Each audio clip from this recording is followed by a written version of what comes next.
Test 1 2. Test 1 2. Test. Test. Test. Test 1 2. Test. Test. Test. Test 1 2. Check. Check.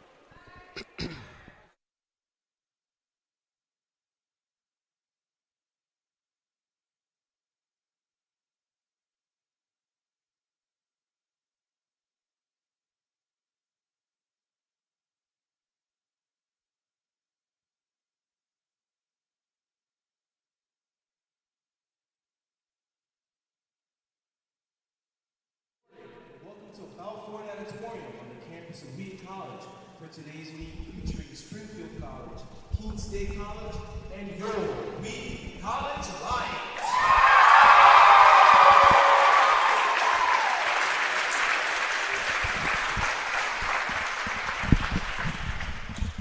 Springfield College is coached by John Taft and Peter Ambrose. They are assisted by Howard Hines, Grace Carlson, Anthony Durham, and Melanie Ambrose. Keene State is coached by Chris Woolridge. He's assisted by David Grant, Julie Gorski, and diving coach Patrick Birch. Your Wheaton College Lions are coached by Barrett Roberts and assisted by Garrett Shoulders and diving coach Daniel Morton.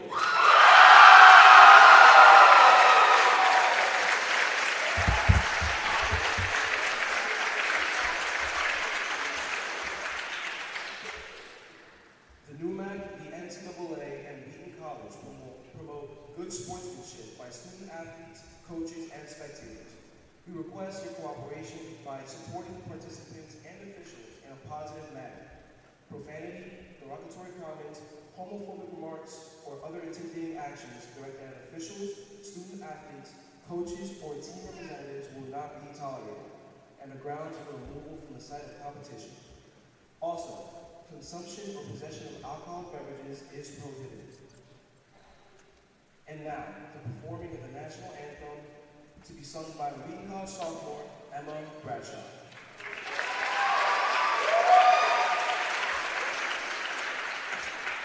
Oh, say, can you see by the dawn's early light what so proudly we hailed at the twilight's last gleaming, whose broad stripes and bright stars through the perilous fight o'er the ramparts we rose were so gallantly streaming, and the rockets the bombs bursting gave proof through the night that our flag was still there. Oh, say does the star-spangled banner wave o'er the land of the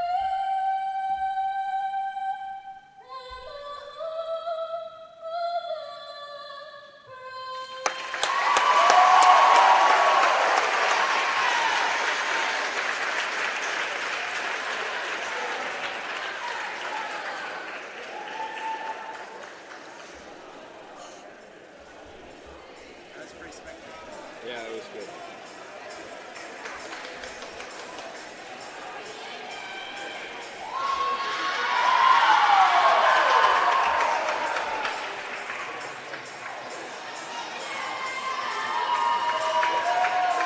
Barrett saying stuff? Not at this time. He will later in the meeting.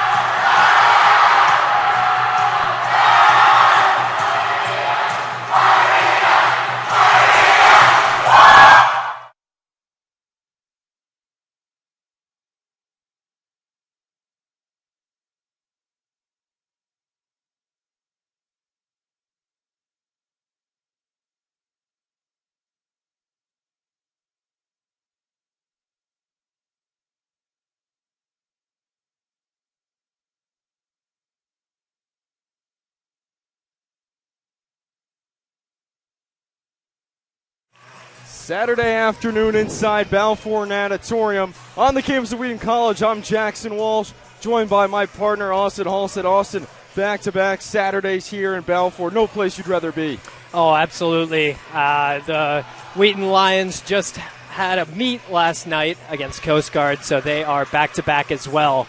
Let's see what they can do today, and let's see how much energy they can give. Women took down Coast Guard last night in New London. The men fell in their meet against Coast Guard, but still showing progress. Today, home meet, a tri-meet. They welcome in Springfield College alongside the Keene State College Owls. 32 events as always today, kicking it off with a women's 200-yard medley relay. A quick look at the field before we get underway with the women's 200 medley. Wheaton in lane 2 and 3, Keene State in lane 4, Springfield lane 5. Wheaton rounds out the pack in lane 6, and we're going to have 2 heats for the women's 200-yard medley relay. Energy is high here inside Balfour Natatorium. It's the last home meet of the fall semester for men's and women's swim and dive, the last one of 3. So everyone ready to go for an afternoon of swimming on the New Max Sports Network.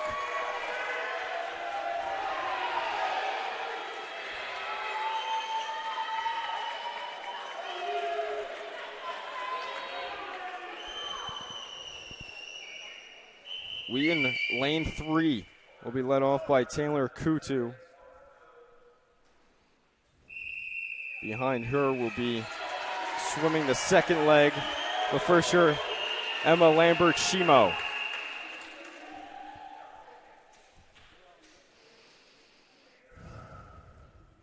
Start position in the pool, and they're off. And we're off. 32 events, men's and women's swim and dive here from Wheaton College. And there it is, lane 3 with an early lead. Taylor Kutu. She can hold these underwaters again. She's going to give herself a little bit more space. Kutu, the junior out of Providence, Rhode Island, neck and neck with Springfield in lane 5, led by Maria Nadatic.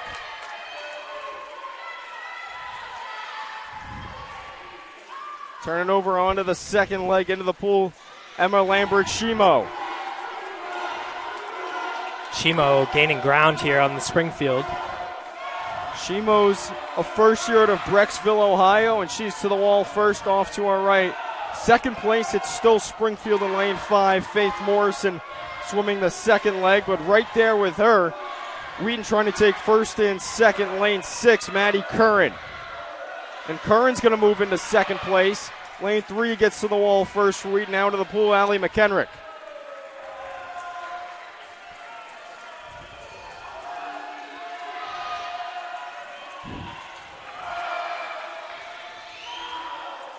McHenrick still flying in the pool.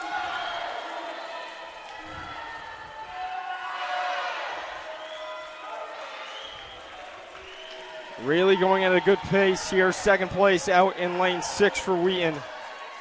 It's Laura Molesworth. Now on to the final leg, the freestyle, lane 3. With a huge lead, it's Laurel Mitchell. Mitchell in her rookie campaign out of Rutland, Mass. Really nice tempo to put it away here. Second place out in lane 6, Megan Simone. So lane 3, Mitchell anchors and gets to the wall first. Wheaton will go first and second. Lane 6, Megan Simone finishes it off. Really was Shimo there that kind of separated themselves from Springfield. Secured that victory for Wheaton.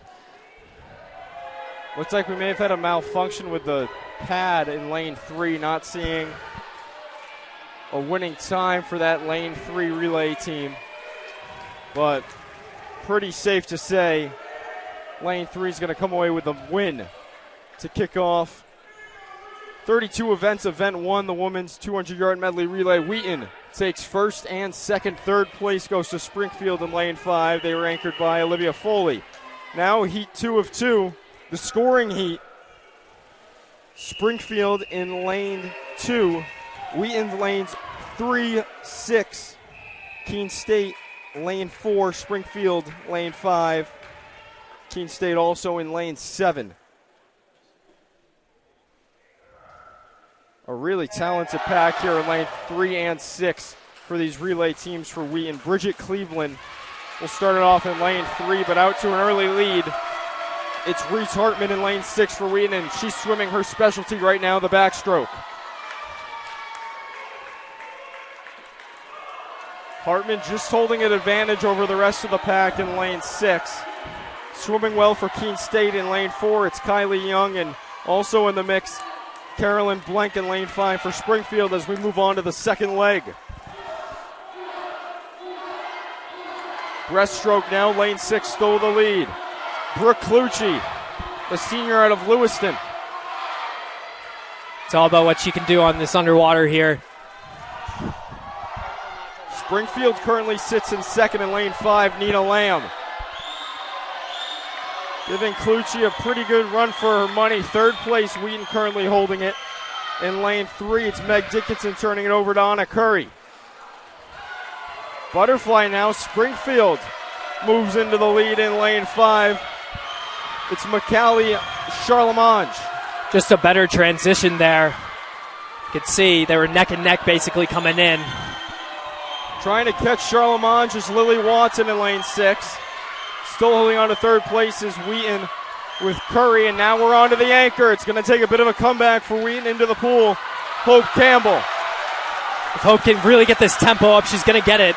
Kay Shen in the lead in lane 5. Campbell's going to have to do a bit of work to make a comeback. She's longer. She's actually longer. Campbell making up some ground, lane 6. Maybe some early She's fireworks. got it. There Easy. goes Campbell. That's it. Started off the day with a Wheaton comeback win. Lane 6, the women take the win in a 200-yard medley relay. What a swim on the anchor there from Hope Campbell out in lane 6. It's a huge comeback. The senior out of Cape Elizabeth, Maine, completes the comeback and gets Wheaton the victory. Springfield takes second, just 11/10 of a second behind Campbell, with a time of 1:49.80. That winning time was 1:49.69. Springfield second, lane 5. That was Kay Shen anchoring. And third place is going to go to the Lions in lane 3, anchored by Leah Schulte.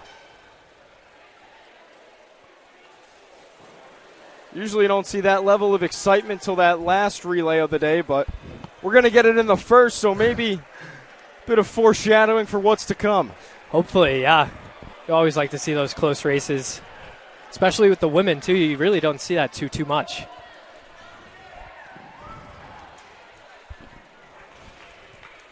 Now that'll take us to the men's 200 medley relay. 2 heats just like the women. We'll do the first heat now with just 3 teams.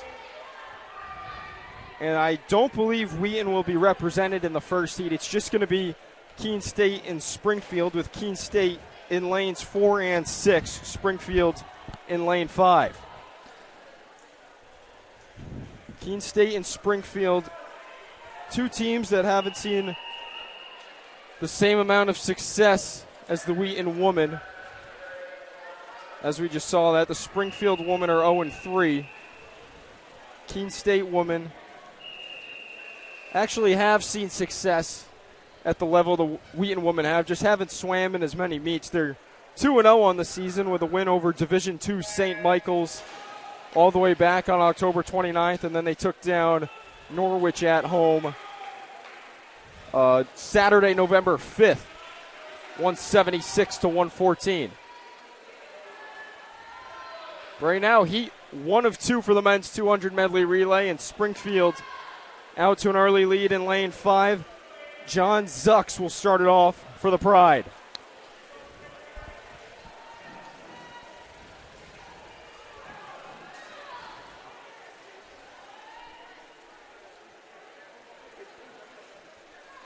Second leg now for Springfield. Aiden Nixon, a dominant lead over the other 2 Keene State swimmers. Zach Finman in lane 4 for the Owls. Christopher Raglai in lane 6 for Keene State.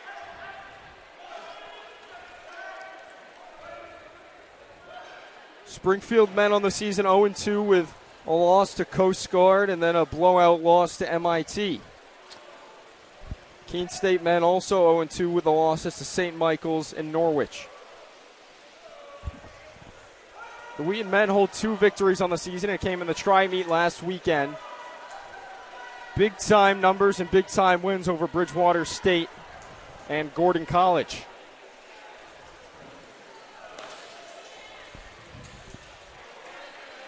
Last leg, the 4th leg here for Heat 1 of 2 for the men's 200-yard medley relay, and Springfield's going to run away with it. Damian Gerline absolutely coasting in the pool, and he'll coast to a Springfield victory in Heat 1. Gilrine, a junior out of Hamden, Mass. So easy win for the Springfield men in Heat 1 of 2. Keene State will come in second and third. Lane 4 will take second, anchored by Ezra Lanphier. And wrapping it up on the far side in lane 6, it's Cole Quinn.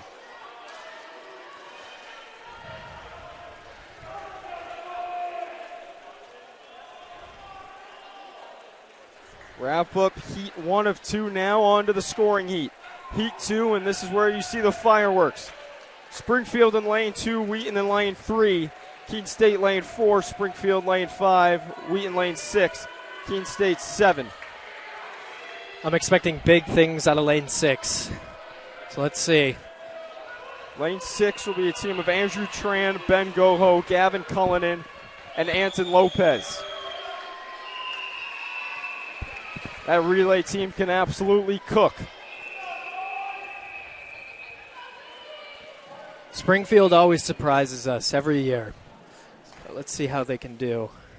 Watch out for Springfield in lane 5. Owen Oldenburg will kick it off for the Pride. So we start off with the backstroke, and there it is, lane 6, Tran out to an early lead. Second place looks like it's Wheaton at the moment. Will Larson will start it off.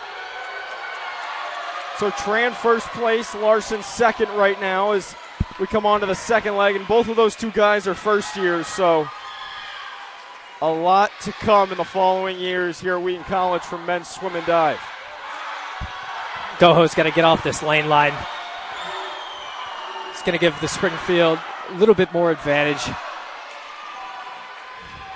Goho There we swimming the breaststroke right now, still with the lead in lane 6, but not far behind him in lane 5. And Viet Nyung. 26-4. Woo. Butterfly now, lane 6, stole the lead for the Lions. Gavin Cullinan, talented rookie out of Cumming, Georgia. Cullinan's looking really, really, really smooth. Springfield still in second in lane 5. Dominic Marco, Wheaton, third place, lane 3. Braxton Farron turns it over to Brody Wilson. Looks like the Wheaton men are going to run away with it. Early points here for the Lions. Looks like they'll take first and third, maybe even second. The anchor in lane 6, the sophomore Anton Lopez. Wilson's making a little bit of comeback here. See if he can finish. Lopez swims the anchor, comes with a win. It will be Wheaton first and third. Springfield takes second place, anchored by Dan Forsythe in lane 5 for the Pride. Wheaton third place, lane 3, anchored by Brody Wilson.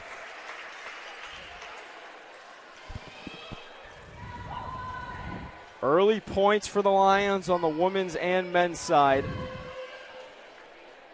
Both taking first and third in the 200 medley relay.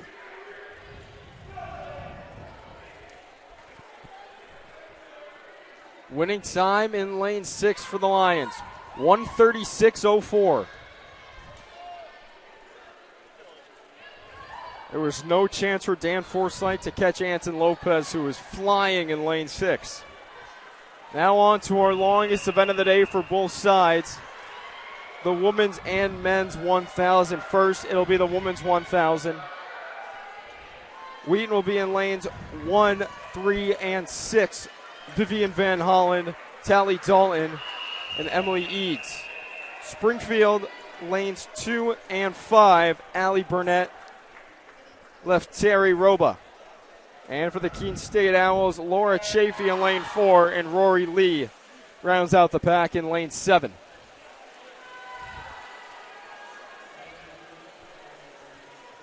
So the longest and most grueling event of the day now underway.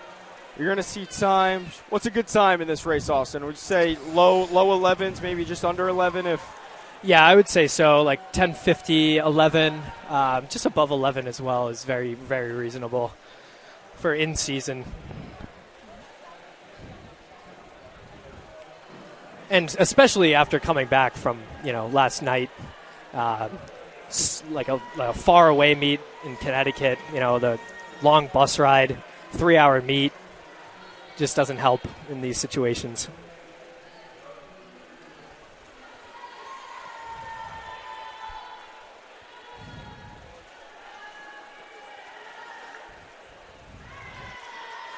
Also, most likely, these swimmers probably didn't swim the 1,000 last night. That is another thing. Just over a minute in to the women's 1,000 right now. Holding a steady place in lane 6 for the Lions, it's Eads. Second place is held by Tally Dalton. She's in lane 3 at the moment and now right there with Eads neck and neck. Third place. Looks like it's either lane 1 with Van Hollen or Springfield's Roba in lane 5. The thing that always fascinates me with the swimming schedule is, and I'm not sure the reasoning behind this, not really coming from a swimming background. Maybe you can help me out, Austin. Usually seems like the meets are a week apart or back-to-back. What's that like for recovery-wise, and can your body get used to it? Or Yeah, well, since we practice, or at least if you come from a club background like mine, where you're waking up before school, going to practice, going to school, coming back, going to practice again, you're kind of used to that just draining beat down. And that's kind of what a back-to-back meet feels like. You swam the same exact events the night before. Your skin feels like it's going to fall off because of the chlorine. It doesn't feel good when you go back into the pool either. I would say there's a lot of factors that make back-to-back a lot worse. But sometimes when there's meets that are, you're tapering for, which is like resting and stuff, then back-to-back might work out a little bit better just because your muscles are recognizing that beat down that you have gotten throughout the whole season, basically. So that's the shortest explanation I could give. So if you're going to have a meet that's a week apart between each other, do you get worked a little bit harder in practice during that week? Yeah, I would say so. And I would say it would be more intense during the Monday, Tuesday practices. The lifting will be intense. And then as the meet draws closer, there will be a tiny little bit of yardage let up, but not too much. Intensity-wise, it's still there because you can't just, not train your muscles to fire fast, you know what I mean? So the whole point of it is to break your muscles so much that when you're swimming these events, that it's just muscle memory at that point, and it doesn't feel like as much, if that makes sense. Yeah, I see where you're coming from. Coming up on 4 minutes in, Wheaton still first and second. Eads steady place in lane 6, widening her lead over her teammate in lane 3 in Dalton. So Dalton sits in second. Springfield holds third in lane 5 with Lefteri Roba.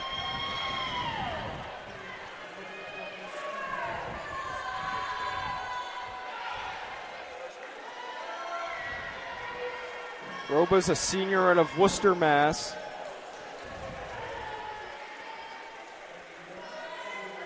Eads, one of the Wheaton women's swimmers that come from all over. She's out of Orcutt, California. Dalton also not very close to home either. She's out of Andover, Minnesota.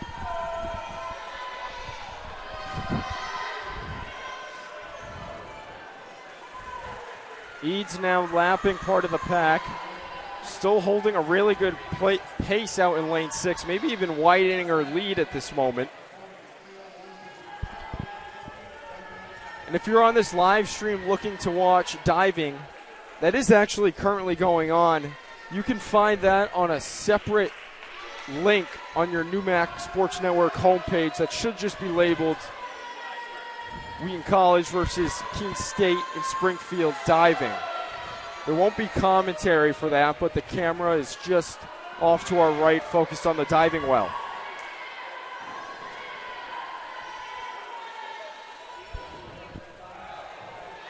Same positions hold, Eads in first. Not far behind her, though. Her rookie teammate Dalton in lane 3. Ed's really holding tempo here. Nice little, I would say, even a 2-beat kick. She's really not giving it too much on her legs. Like I say almost every time I commentate the 1,000, you can't be leg heavy, obviously, just because of that energy drain. But Ed's is displaying some classic 1,000 stroke right here. Springfield still holding third with Roba, but not far behind Roba at all in lane 1 is the freshman for Wheaton, Vivian Van Hollen.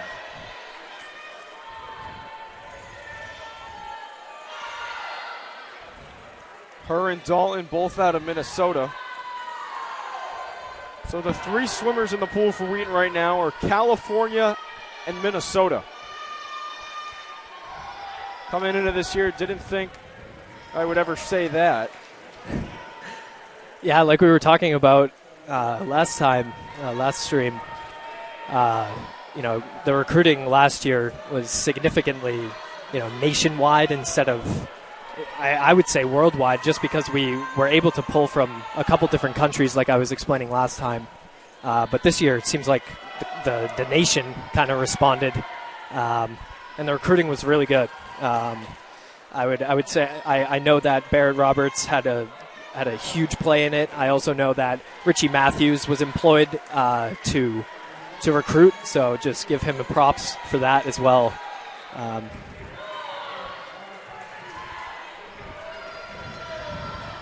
There's Ed's out in lane 6 in first place.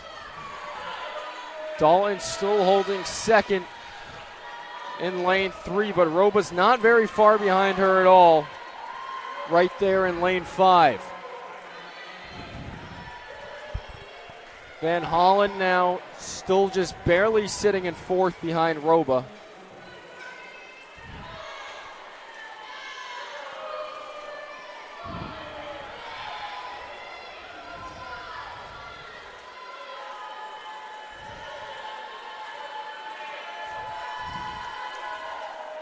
Over 8 minutes in now. Coming on to the closing minutes in the women's 1,000.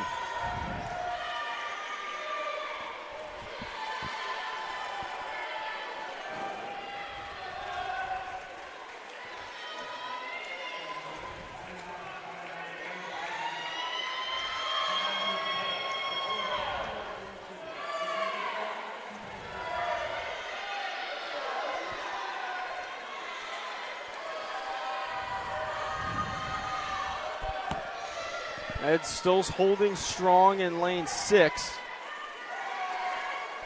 Yeah, she's looking really good. She really hasn't let up too much. She hasn't lost any energy, really. Only has gained tempo. You can see a little bit more of an arm speed. Still holding back on the kicking. Breathing every stroke. Get that oxygen flowing. It's very important.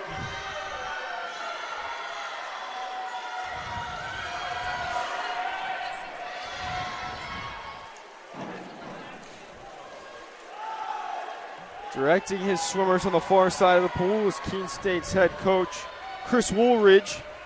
He was a graduate from Keene State in 2004, competed on the swim team in his time there. Springfield is coached by John Taff.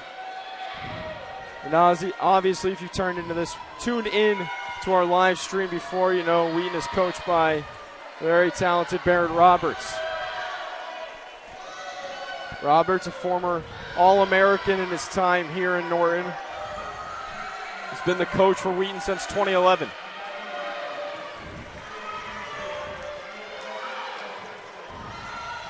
Expanding her lead in lane 3 is Dalton, so a little more comfortably out in second place is Dalton, and now third place does belong to Wheaton. Van Hollen overtakes Roba, who's in lane 5, moving back to fourth.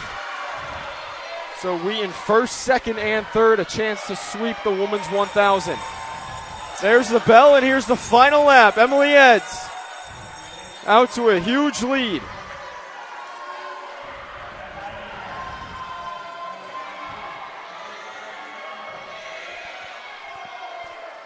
Ed's looking like she's going to come around the 11:10, 11:15. It's a very solid swim. Coming down to the stretch, Emily Eds.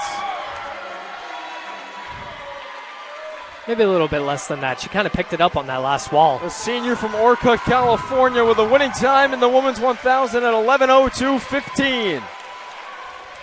It's a very solid swim. We'll see what second and third place times are. It's going to be a close race for second between Van Hollen and Roba, but Van Hollen's going to get there, so Wheaton, first, second, and third, a sweep in the women's 1,000. Second place time from Dalton in lane 3, 11:14.83. Van Hollen in lane 1 at 11:17.88. So keep tacking on the points for the Wheaton woman. Hopefully just the start to a dominant day and hopefully another victory inside Balfour Natatorium.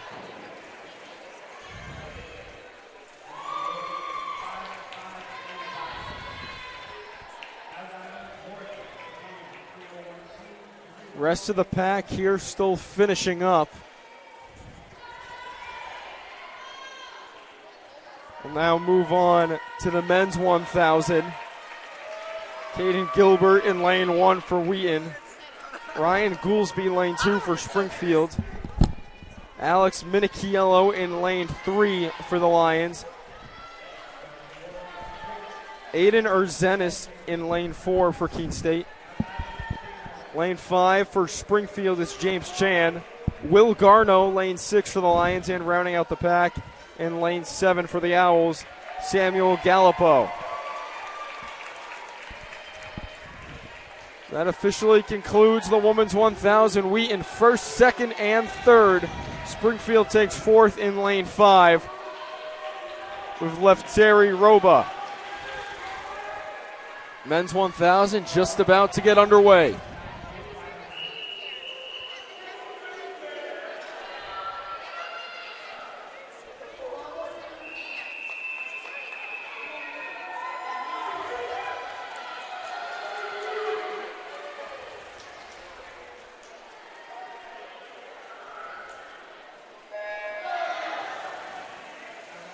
Men into the pool for the 1,000.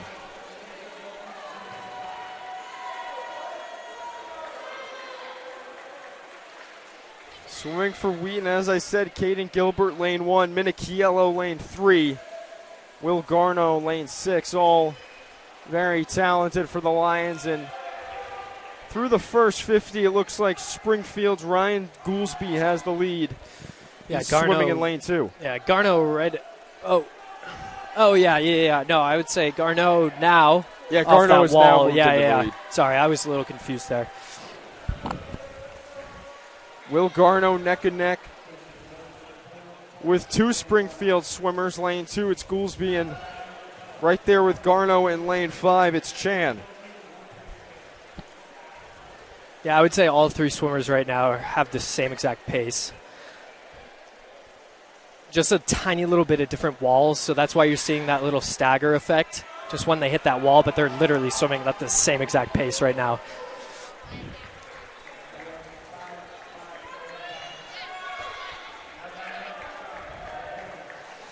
Just sheer power there right in front of us, pushing off that wall to go back the other way. Yeah, you can see, like, he definitely has the better turns, but, like, Will Garneau and Chan definitely have, like, better mid-pools, and they're just kind of keeping consistent right now, pacing off each other, I'm sure.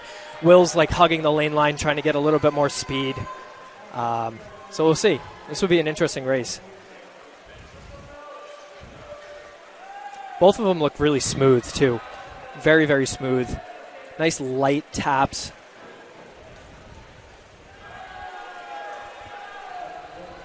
So still really close between Goolsby and Chan of Springfield right there with Garneau in lane 6 as we hit the 2-minute mark in the men's 1,000. As I said, diving still in full swing off to our right. Separate link on the live stream on your Newmax Sports Network homepage. There won't be commentary, but still high-quality video in the diving well.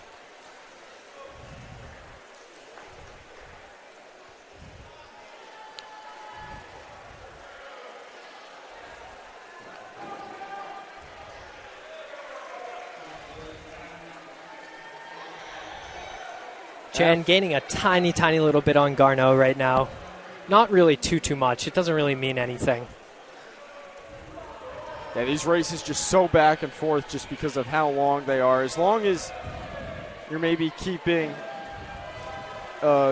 maybe 5 length closeness at the most with your competitor, you're always going to have a chance. I would say so too, yeah.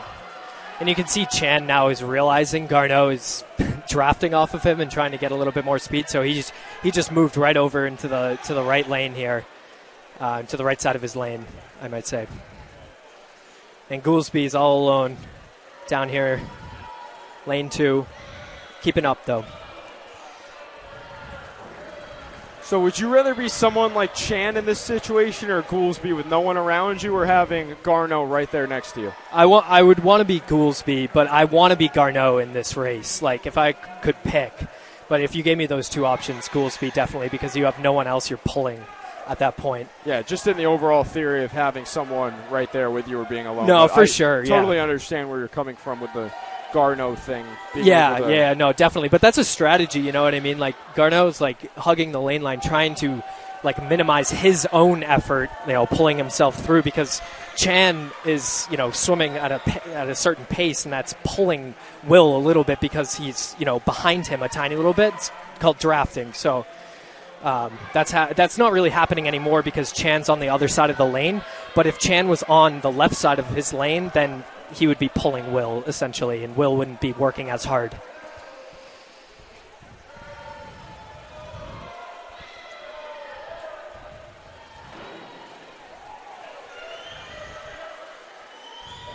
Garneau now a length back of Chan in lane 5, who's leading 4.5 into the men's 1,000.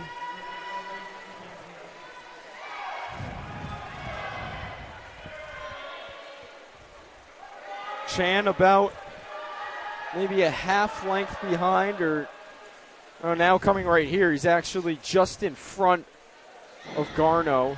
So Springfield first and second, just barely. Wheaton holding third with Garneau in lane 6. Yeah, I would say Garneau's just a little bit of a body length behind Chan now. Chan's just holding that pace. Garneau kind of held back a tiny little bit. I'm not sure what Garneau's strategy is here, if he wants to crank it on the last 200. Chan obviously can hold this pace. He probably can go faster, so let's see what happens.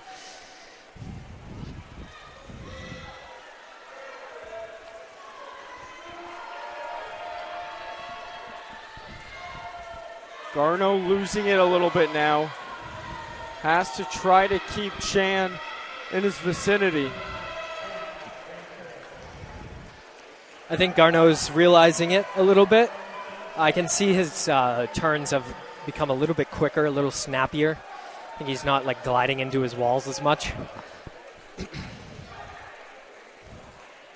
Goolsby in second place. About a length and a half in front of Garneau. Looks like fourth place belongs to Wheaton in lane 3 with Alex Minichiello. Minichiello, a freshman out of Swansea, New Hampshire. One of the few local recruits on either the women's and men's side for the freshman class. Yeah, that's super surprising to me. Super, super surprising. Usually everyone's from either Maine, Rhode Island, or Massachusetts. So adding on to what I was saying earlier about the nationwide recruiting this year. It's just very impressive. Not sure if you'd have the answer to that, but with that nationwide recruiting you said Richie Matthews got involved in it too. Obviously, they graduated on the team last year, but were him and Barrett going to places around the country to watch swimmers swim, or just maybe keeping a close eye on numbers and times from swimmers around the country? Yeah, so it's. I think it wasn't a combination of both. I know Barrett Roberts does go to some of the national meets. When I was a senior in high school, he came to my national meet as well.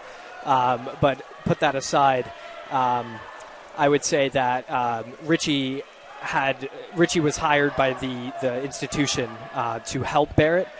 So basically, Richie was just having Zoom meetings with the recruits. Because of COVID, they weren't coming in on recruiting trips, which is really important for, obviously all sport recruiting.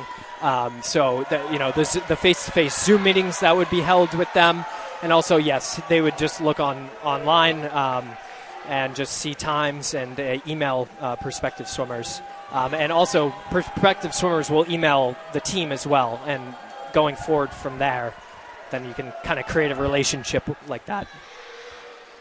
Well, it's paid off for him because really talented first years on both the women's and men's side. No, I would definitely agree. I don't think we've had a fast freshman class like the one we're seeing this year. And I don't know. I can't even remember. I wasn't even a part of the program, so can't even really say to certainty. Approaching 9 minutes into the men's 1,000. It would be really tough for Garneau to do anything with Chen holding a commanding lead in lane 5 for the Springfield Pride. Yeah, Chen really hasn't broke pace at all. Just continuing just to power through. Chan is a senior out of Hong Kong. So Springfield, a little bit of international swimming on their side.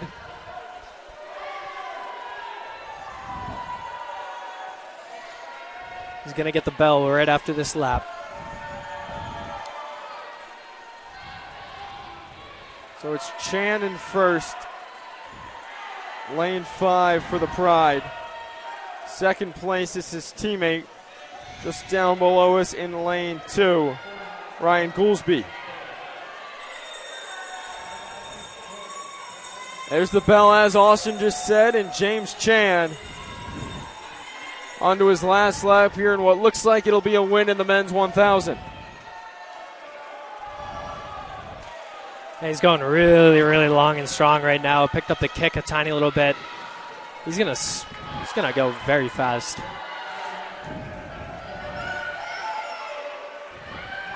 So it's going to be Chan to the wall first in lane 5, a Springfield win. And the men's 1,000 winning time. Looks like another lane malfunction with the timing pad. The time didn't pop up for Chan. Yeah, I think I saw him finish to the left of the pad. Like, I don't even think he finished in the center of the pad, so he didn't even touch it correctly, I don't think. That's okay, though.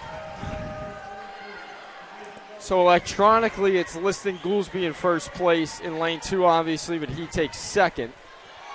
That second place time, 10:23.28. Chan was, maybe 3 seconds ahead of Goolsby, 3 to 5 seconds. Yeah, I would say so. Safe to say. Yeah, a little bit more than 5. Yeah, I think he was a good 4 body lengths ahead of Goolsby at the end there. I'm not sure. I was looking at the clock when he touched, but it was like a 10 low. I don't think it was even a 10-10. So Garneau takes third, top finisher for the Lions. He was in lane 6 at 10:34.91. So Springfield first and second, Wheaton third with Garneau in the men's 1,000. Now on to event 5, the women's 200 free. 2 heats of this. First heat will feature Alexa Leary of Wheaton in lane 2, Olivia Foley, Springfield lane 3, Garen Stone lane 4 for Wheaton, Natalie Chamberlain lane 5 for Springfield, and Kat Foster lane 6 for the Lions.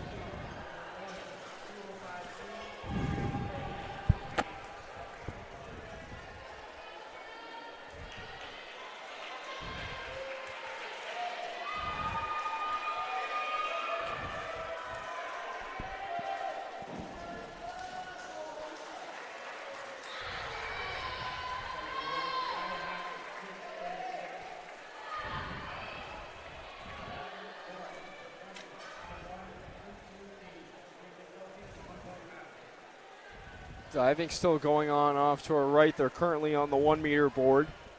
Looks like it's the woman going right now. So after that, they'll go to the 3 meter board.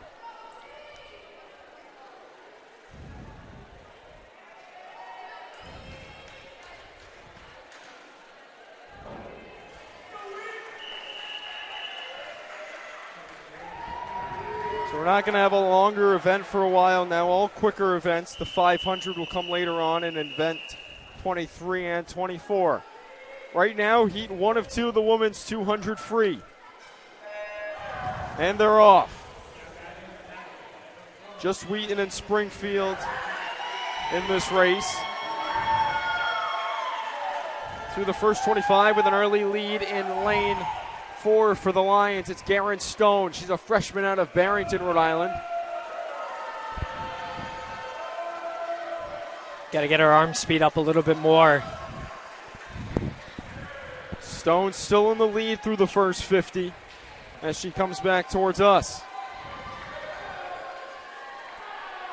Second place looks like it's held by Kat Foster, the junior out of Weston, Connecticut, in lane 6 for the Lions. Third place, not far behind Foster.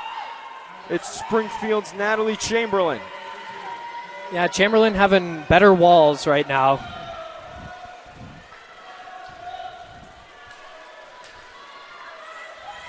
Through the first 100, Garen Stone still in the lead for the Lions in lane 4.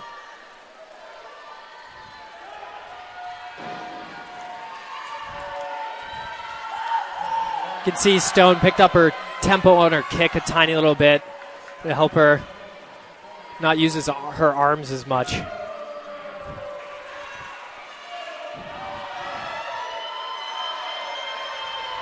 Stone still coasting. She's on to her final 50. Foster neck and neck with Chamberlain out in lanes 5 and 6. This will be pretty close.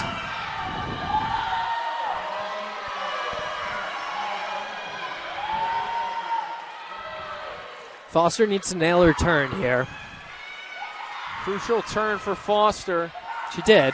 She's right there neck and neck with Chamberlain, but Garen Stone's going to run away with the win in the women's 200 free. Foster's putting her head down a tiny little bit. She's coming into the wall. She's got it. Really strong push at the end from Kat Foster in lane 6 to take second. Third place goes to Chamberlain in lane 5. Winning time for Garen Stone, 2 minutes, 44 tenths of a second.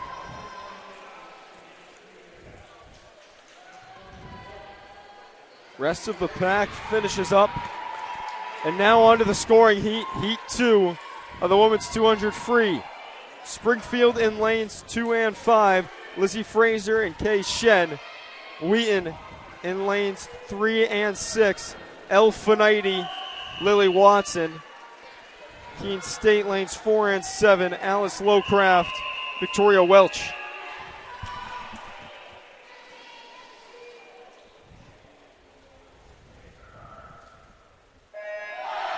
And they're off heat 2, the scoring heat of the women's 200 free.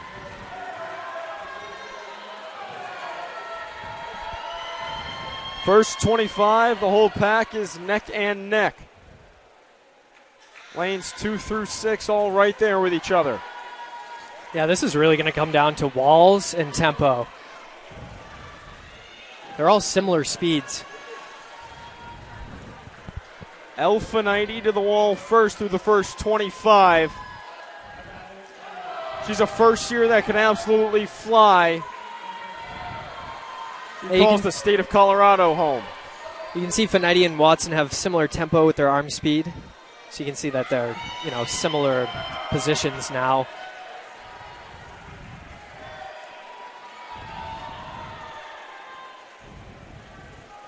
The last couple walls as well.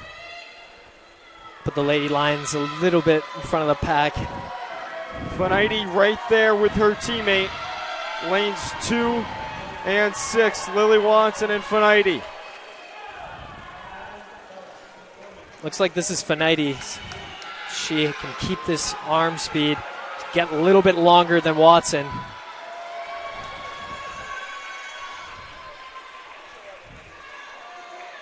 Finite on to her last 50. Trying to win a race and add on to her very impressive rookie campaign.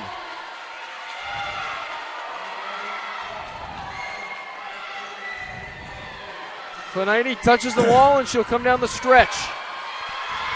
Not far behind Finite, trying to take second place for Springfield. It's Lily Fraser in lane 2. Wheaton trying to go first and second. Finite to the wall first. Watson gets to the wall second. Wheaton first and second, lanes 3 and 6. El Finite, Lily Watson getting it done. Finite's winning time, 1:57.85. Watson goes under 2 minutes as well. Really solid swims all around, under 2 in season.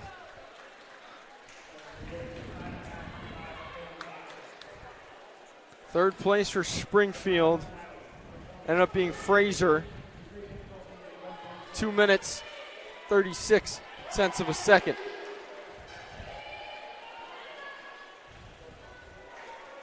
Wheaton women keep tacking it on, and that brings us to the men's 200 free. Also 2 heats. We'll kick it off with Heat 1. Andrew Martin Ryan of Springfield in lane 2. Aiden Carberry, lane 3 for the Lions. His teammate Will Chappell in lane 6. Keene State has Evan Keefe in lane 4 and Ezra Lanphier in lane 7. And in lane 5 for the Pride, Luke Zonghetti.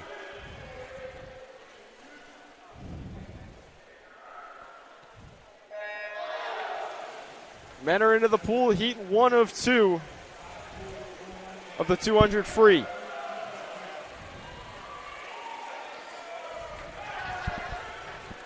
Looks like it might have been Carberry first one to the wall in the first 25, not far behind him. Second place in lane 5 for the Pride, Zonghetti. Yeah, Carberry creating a huge wake for Keefe right now. Yeah, there we go. He's moving over. He realized he's pulling him a little bit.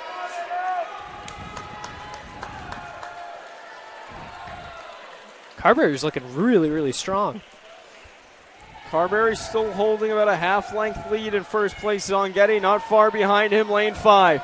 Third place, it looks like it belongs to Chappell in lane 6 for the Lions, but that could all change. Still really contested.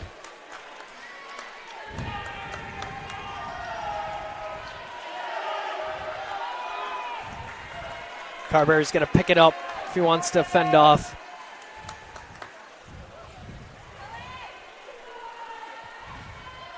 Carberry just barely holding on to that lead over Zonghetti.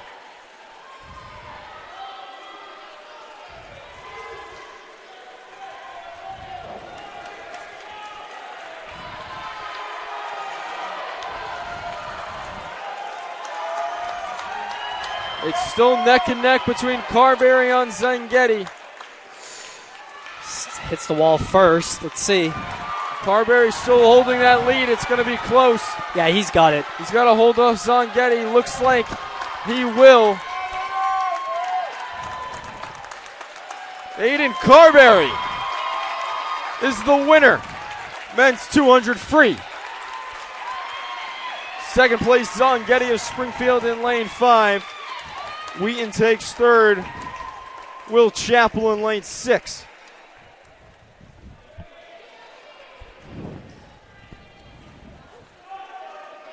Great race there for the Lion men. That was heat 1 of 2. Now onto the scoring heat for the men's 200 free. Dominic Marco in lane 2 for Springfield. Brian Hickson, lane 3 for the Lions. Aaron Turgeon, lane 4 for Keene State.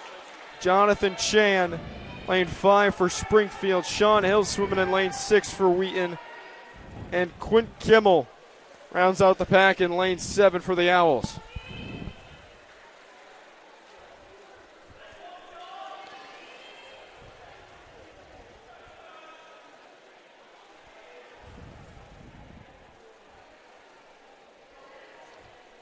Yeah, definitely look out for Chan here.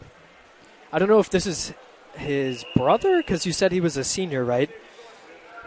Chan, yeah, it looks like we 1,000? do have brothers. We have a James Chan along with a Jonathan Chan, sophomore and senior. Okay. Definitely our brothers. They're both out of Hong Kong, attended St. Joseph's High School. Yeah. No, because what I remember from last year, I remember Springfield recruited 2 brothers. So, and or one brother from the other brother who already swam at Springfield. Through the first 25, these guys are flying, and it's a close race. Looks like Chan might have the slight edge over the rest of the pack through the first 50. 24.60 on the first 50 for Jonathan Chan. Yeah, Hill's really trying to take advantage of Chan's speed. You can see him galloping right on the lane line. That's Hill in lane 6 for Wheaton, not far behind Chan, as Austin was just saying. Chan still with the lead. 100 down, 100 to go.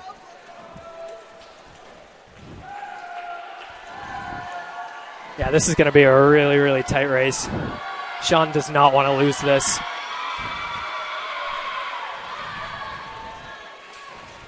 Another turn here, and Hill is right there with Chan. It's really giving him a run for his money. Hill and Chan neck and neck. It's going to come down to the wire, and now onto the last 50. I really don't think Chan was expecting this. Oh, you can see Chan's really bringing the speed here. Chan picking up the place, has about a full-length lead on Hill now. Hill's going to have to make up a lot of ground with just a half pool length to go, and Chan's going to stave off Hill and going to run away with a win in the men's 200 free. Winning time 1:45.41. That is a very, very impressive swim. 1:45.4. Hill was right there with him on the last 50, and you said it, Austin. Chan sensed that and kicked it into another gear. Yeah, I really don't think he was expecting that. Third place, lane 3, that's going to go to Brian Hickson. So Wheaton still is going to come away with points from this race. They take second and third behind Hill and Hickson.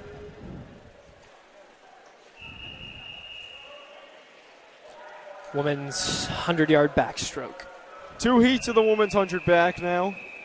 First one will just be Wheaton and Springfield. 3 swimmers from Wheaton, lanes 4, 6, and 7.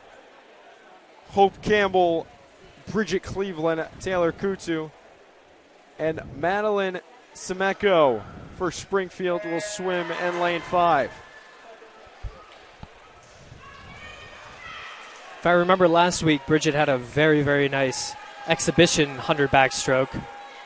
I remember her telling me through the interview that this was probably her favorite event to swim.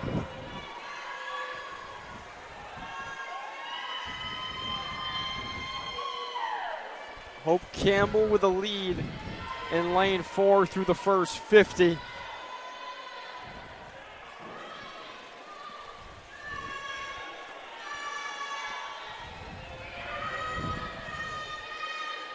Right now, it's still Campbell holding on to that lead. Bridget Cleveland right there next to her.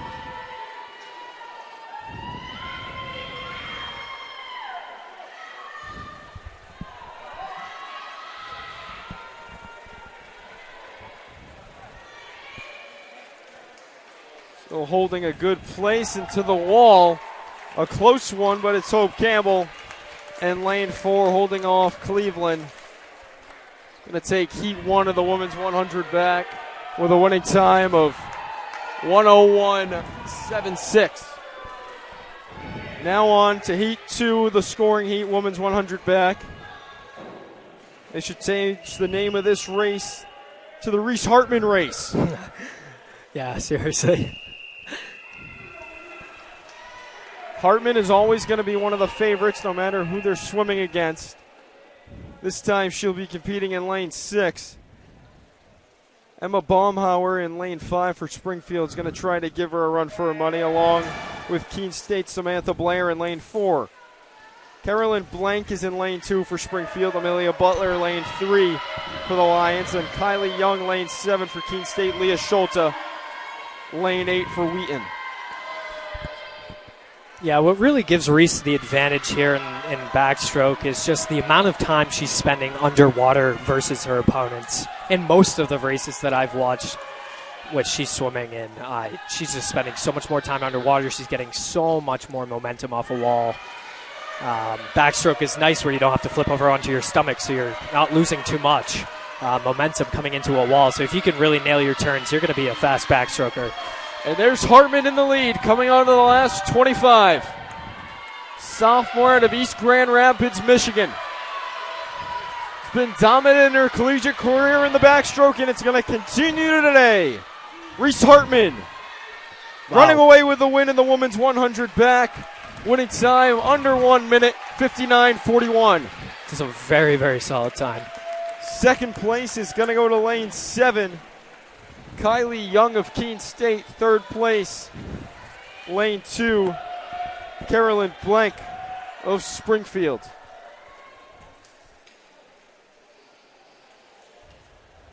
We have updated scores through event 5, so just before the men's 200 got underway. Wheaton College men were leading Springfield 18-17. Also holding a lead over Keene State 28-7, and Springfield leaded Keene 26-9. That's a close one with Springfield. And those were numbers going into the men's 200 free, so that could have been updated. Jonathan Chan did just take the win, so Springfield probably just barely moved in front. Okay. Now the Wheaton women's scores going in to their event of the women's 100 back. Big leads for the Wheaton women, 41-13 over Springfield, 44-10 over Keene State, and Springfield leading Keene 42-12. Now on to the men's 100 back, first heat. With a big lead right now in lane 6. That's Wheaton College's Evan Domingos. Yeah, adding on to just the amount of time underwater, Evan's another person that really tries to push his underwaters, and it really pays off. Domingos is absolutely coasting right now. He has a big lead. Springfield holds second in lane 5 with John Suggs.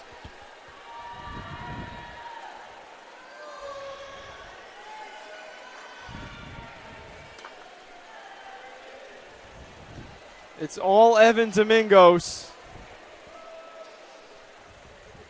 He's going to get to the wall first. Winning time in heat 1, 57.41. Second place, lane 5, it was Sucks. And in lane 3, third place for Springfield, John Sherlock.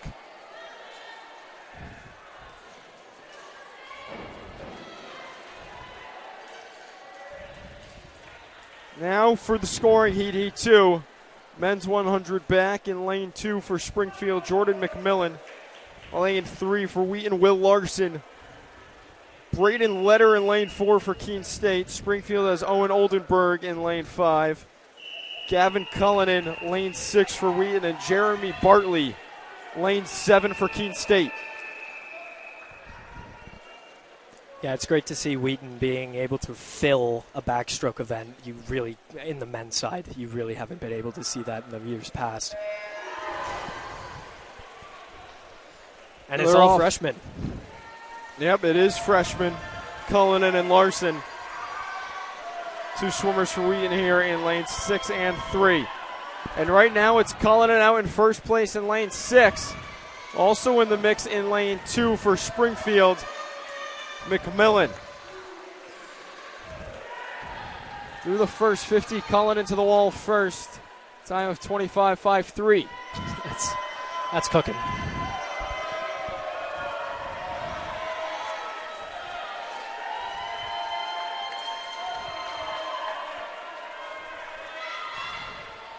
Down the stretch, Cullinan still with a lead. Second place is held by McMillan, it looks like, in lane 2, but also right there for Springfield Oldenburg in lane 5.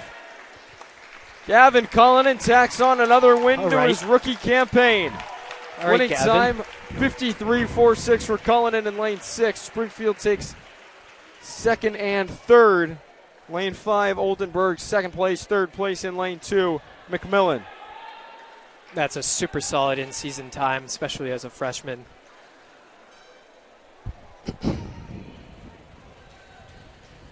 Cullinan's been great so far his freshman season, and he continues it with a win in the 100 back. Now on to the 100 breaststroke.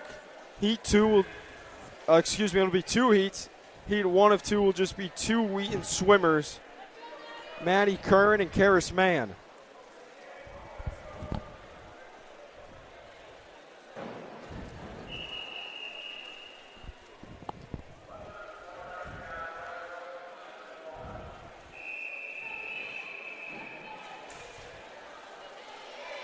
So it'll be Curran swimming in lane 3, Mann swimming in lane 4.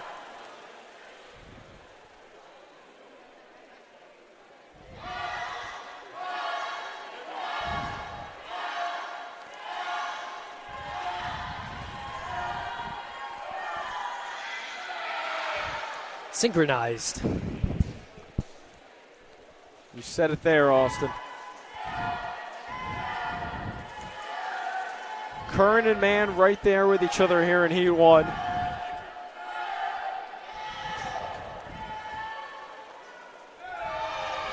Through the first 50, on to their last 50.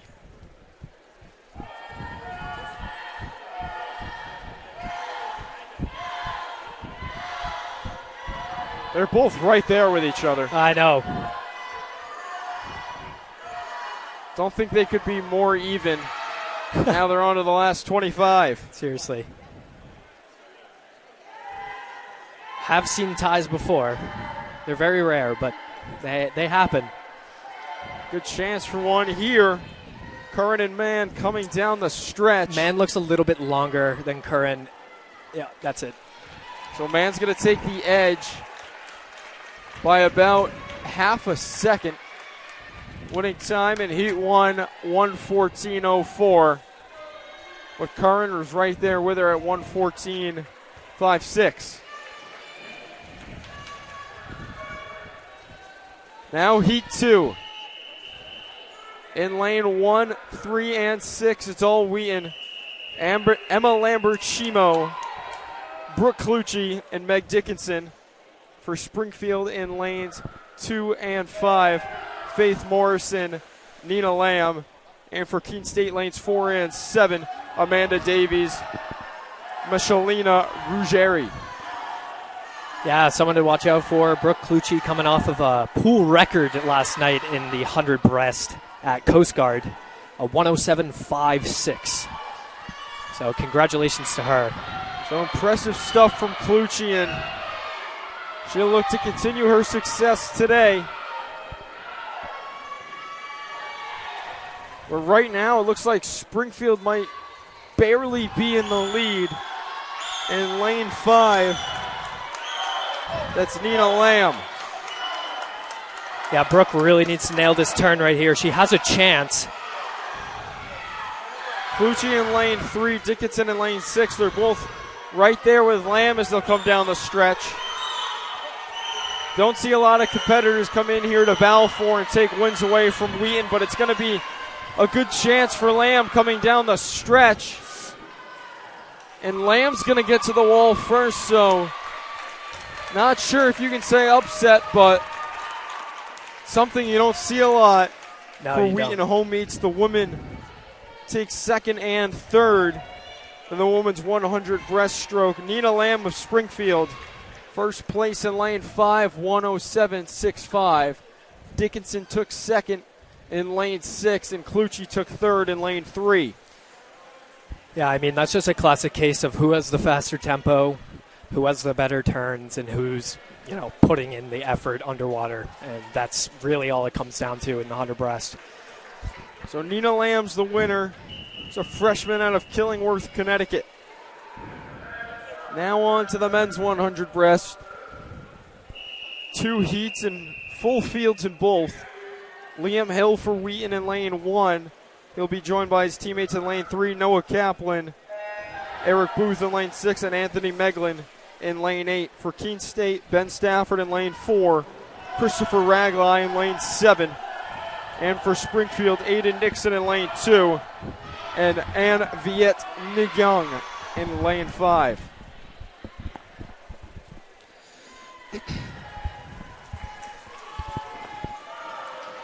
Looks like an early lead in lane 3 for the Lions, Noah Kaplan. He's first to the wall, just under 30 seconds in his first 50 at 29.45.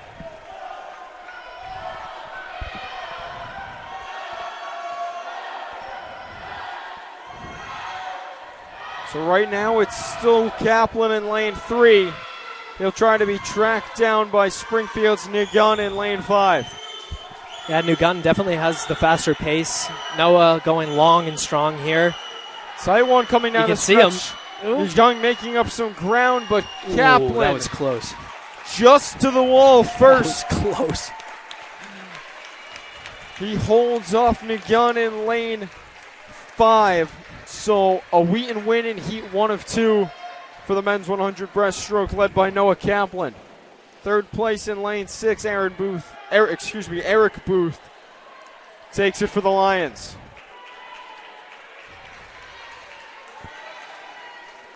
Yeah, this is a stacked Lions 100 breast right here. Ben Goho and Andrew Tran, my bad. So heat 2 coming up, as Austin just said. It'll be Tran in lane 3, Goho in lane 6. Representing Wheaton for Springfield in lanes 2 and 5, Rocky Tang and Dan Forsythe. For Keene State, Ben Zum and Zach Feynman. That's Finman, I believe. Zach Finman in lane 7, Zum in lane 4. Yeah, I'm expecting very fast swims, double O's, maybe 101 low out of both these guys.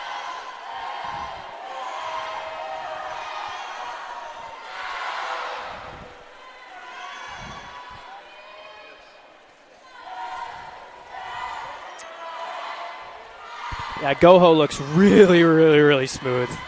Just like I was saying last week, like he's having a breakout season this year.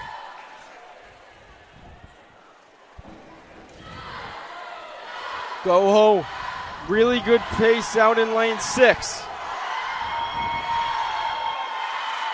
Yeah, watch out for Tran. Watch out for Tran on this wall here. Tran also in the mix, but right there for Springfield is Forsythe. Oh, yeah. Wheaton men need a win. It's going to be close. Forsythe is going at a really good pace for Springfield in lane 5. And it's going to be Forsythe. Wow. Dan Forsythe with a comeback win for the Pride in lane 5. Big win there on the men's side for Springfield. Wheaton takes second and third with Goho and Tran. Super solid effort from all the swimmers there. You really don't see too much, at least in the new MAC, 102, 101, 00, 101 throughout the field. I mean, that's really, really good. Big win there for Springfield. A minute flat with 67 tenths of a second, I should say. In lane 5 for Dan Forsythe, the winner. Now on to the women's 200 fly. Just one heat of this. Allie McKenrick in lane 1 for Wheaton. Catherine Wade for Springfield in lane 2. Anna Curry's in lane 3 for the Lions. Jalen Jang in lane 4 for Keene State. Springfield has Elizabeth Athanis in lane 5, I should say. Emily Eds in lane 6, and Odessa Noyes for Keene State in lane 7. Yeah, shout out to my former club team. Elizabeth Athanas was on that as well. YNS, shout out to them.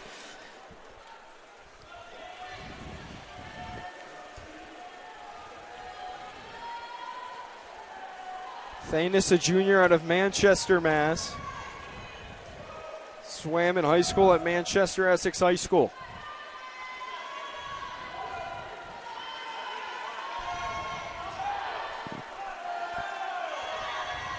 Keene State in first place right now.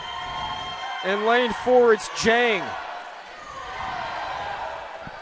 Let's see if Jang can hold on. Looks like she's slowing down a tiny little bit after that wall there. If Jang could hold on, it would be Keene State's first victory of the day.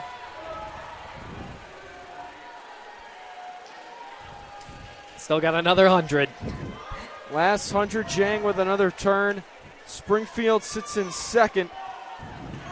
Athanas right behind Jang. Wheaton also in the mix in lane 6. Eds right there in third place. And Curry just barely in fourth in lane 3.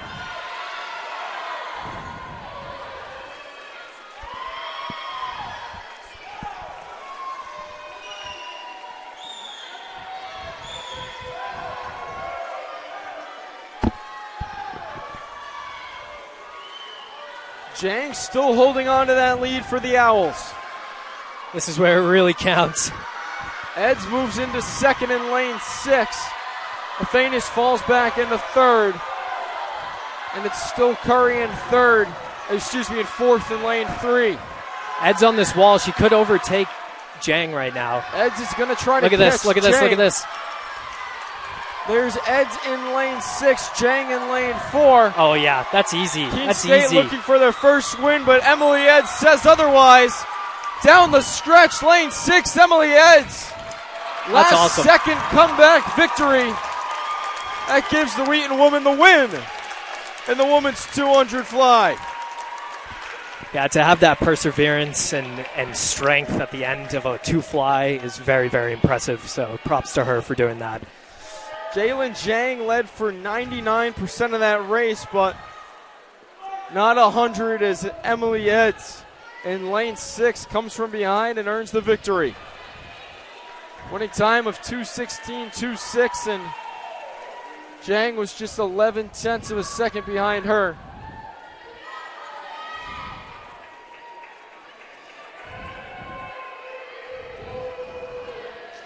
So big victory there for the Wheaton woman. Now on to the men's 200 fly, 2 heats. First one, the lone Wheaton swimmer will be Colton Lebrecq in lane 3. Zachary Perry in lane 4, his teammate in lane 6. Nick Ferrucci there from Keene State. And Evan Kaufer in lane 5 for Springfield.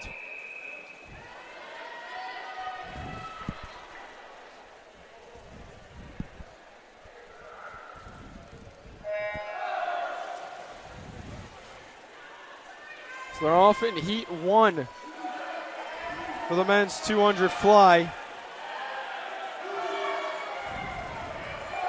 To the wall first, it's the lone Wheaton swimmer, Colton Lebrecq. Yeah, Lebrecq really showing the only smooth fly in the field right now. All the other swimmers are coming really, really high out of the water, and that's very, very bad for energy conservation. You want to be nice and level with the water. You keep that chin in there like Colton's doing. Lebrecq, the sophomore out of Vernon, Connecticut, still holding the lead in lane 3. Second place belongs to Springfield, though. In lane 5, Evan Kaufer. Not far behind them, though, is Perry and Ferrucci of Keene State.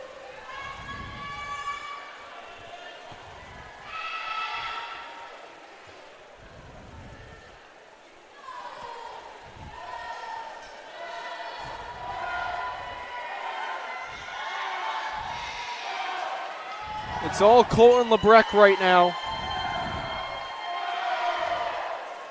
Makes another turn, and he's still holding a firm lead over Kaufer of Springfield.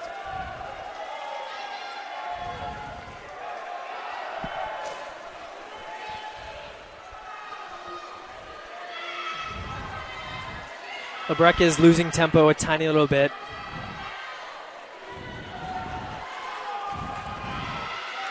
He's going to really push it here. Kauffer's at a distance where it wouldn't be unreasonable for him to make a comeback over LeBrecq, and as I say that, he's gaining ground. Yeah, LeBrecq's losing a lot of energy. LeBrecq needs some momentum. Might have gained a little bit back after that last wall. Kauffer, though, right on him, and looks like he's going to overtake him. So Kauffer with a come-from-behind win in Heat 1 for the men's 200 fly. LeBrecq falls back to take second place in the winning time from Kauffer. 2:12.46. LeBrecq at 2:13.19. Updated scores through event 9, which was the women's 100 breast. And it's the Wheaton College men still holding a lead over Springfield, 38-35. Also with a lead over Keene State, 60-13. Wheaton women lead Springfield 64-28. They also lead Keene 74-18. Between Springfield and Keene on the men's side, it's Springfield 56, Keene State 17. And for the women, it's Springfield 63, Keene State 28.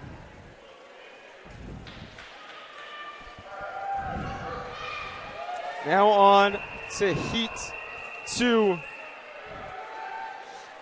for the men's 200 fly. This is event 12. This is the scoring heat. Chris Carey of Springfield in lane 2. Brody Wilson lane 3 for Wheaton. Logan Phillips in lane 4 for Keene State.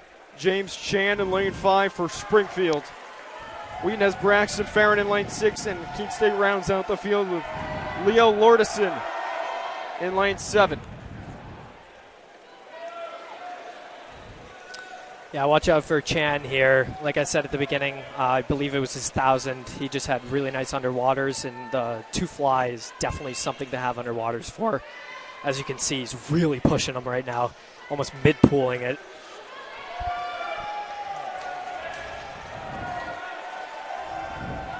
Neck and neck out in lanes 5 and 6. It's Chan and Farron. This is James Chan, not Jonathan Chan.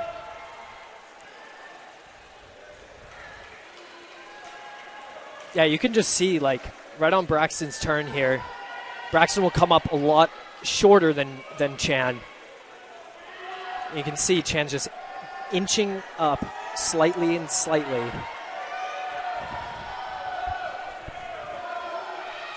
Chan now in first place by about a length. Farron right there with him.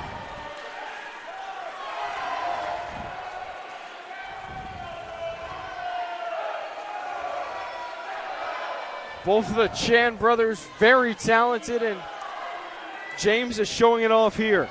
That was a really bad wall here by James. Braxton made up a lot of ground there, as you can see.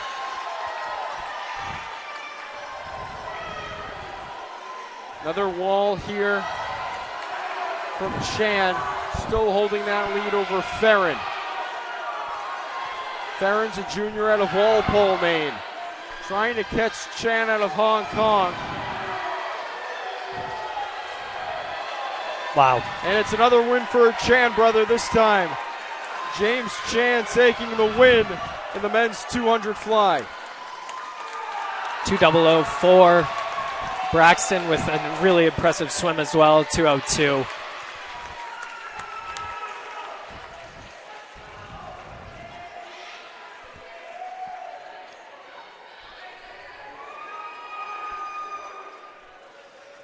So Springfield just trying to cut into the Wheaton men's lead that's just ever so slightly.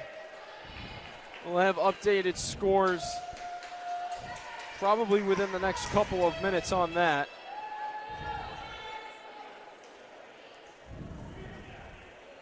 So now on to event 13, the quickest events of the night. Started off with a women's 50 free. There will be 2 heats. Heat 1, Megan Simone and Brooke Clucci, lanes 2 and 3 for Wheaton. Also for Wheaton in lane 6, Amelia Butler, Allison Kramer, lane 8. Meshalina Ruggieri in lane 4 for Keene State. Also for Keene State in lane 7, Gabriella Peck. And for Springfield in lane 4, Erin Kelleher. So they're off in heat 1 of the women's 50 free.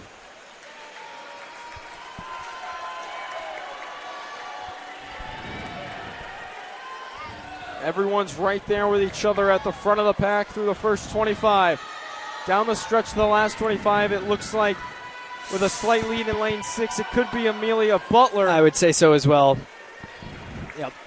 And Butler, 24-9-7, with the win in heat 1 of the women's 50 free.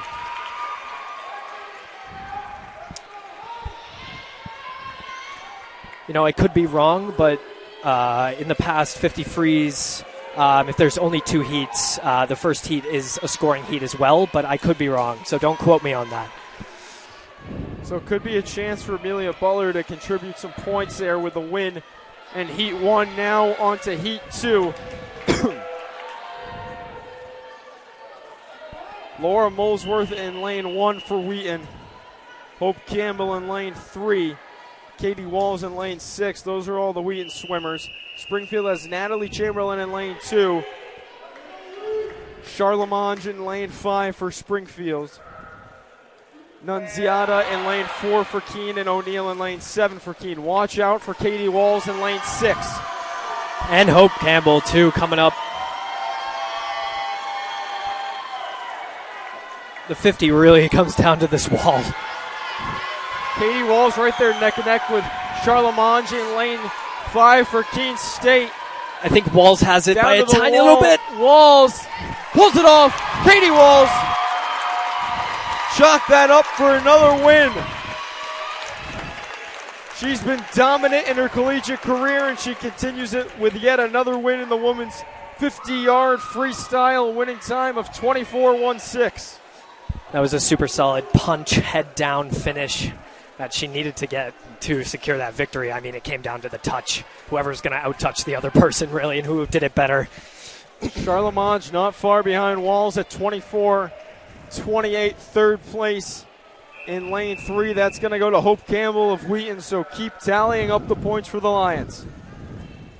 Now on to the men's 50 free heat 1 in lane 2 for Springfield. Maxim Callanan. Bonetti in lane 3 for Wheaton.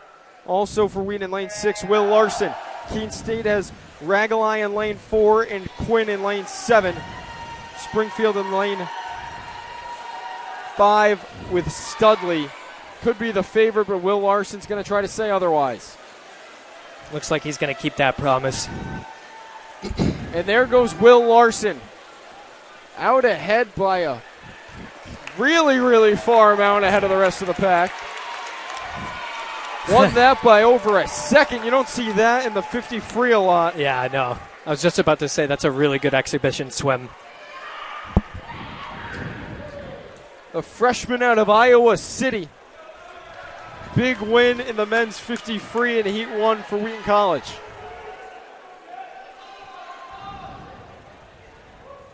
Now on to heat 2.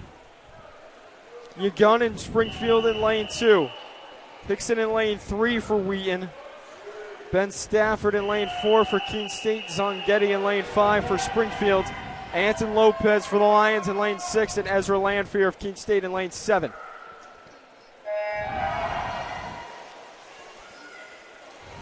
They're into the pool. Watch out for Lopez in lane 6. He's going to get to the wall first through the first 25. I don't know. Hickson looks a little in front. I really can't tell, though. Hickson had a good push off the wall there. Coming down to the stretch off to our left. It's going to be close, and it's Anton Lopez. He was fast on that, 21-8-5. For another Wheaton victory in lane 6. Second place goes to Hickson in lane 3 for the Lions. Time of 22-1-6. And third place, rounding out the top 3, Luke Zongetti of Springfield.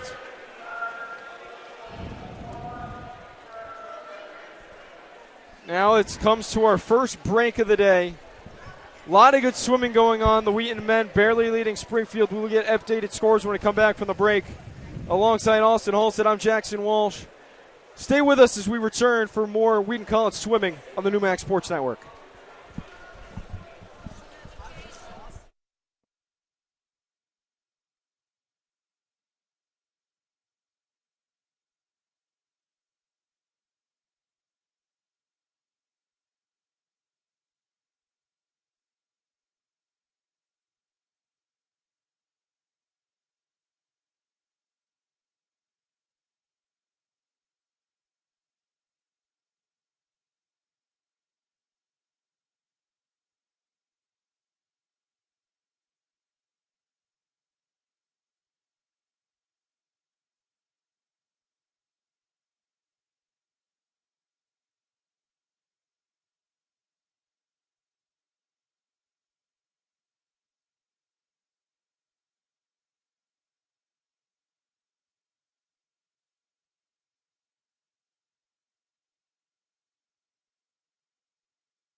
Other humans.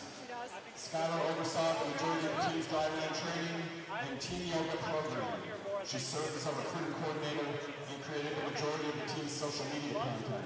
She organized team travel, training trip, meals, apparel, team stores, and almost anything else I need to help with on a daily basis. But most importantly, Skylar came to work every day looking to encourage our roster in any way she could, often serving as a sounding board and support system to whoever might be struggling in a given moment.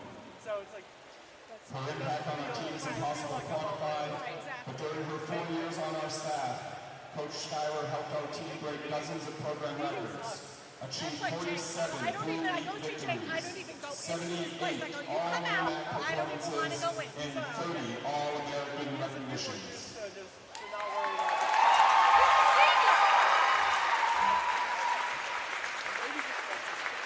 Although Schuyler would be the first to tell you that these athletes deserve 100% of the credit for their success, many of these accomplishments simply do not happen without Coach Schuyler.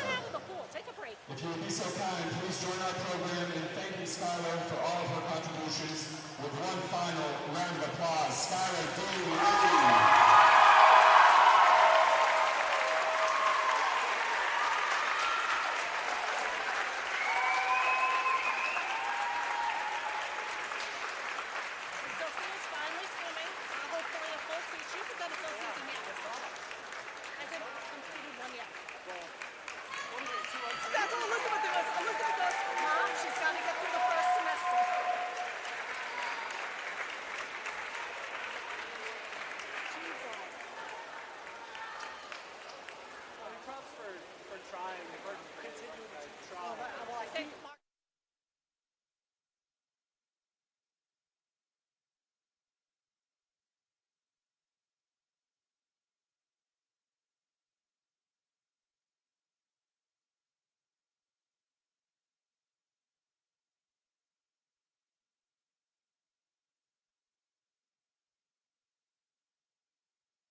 Back live inside Balfour Natatorium alongside Austin Halstead. I'm Jackson Walsh. It's a tri-meet for the final home meet of the fall semester inside Balfour Natatorium. Springfield and Keene State come into town to square off against the Wheaton College Lions.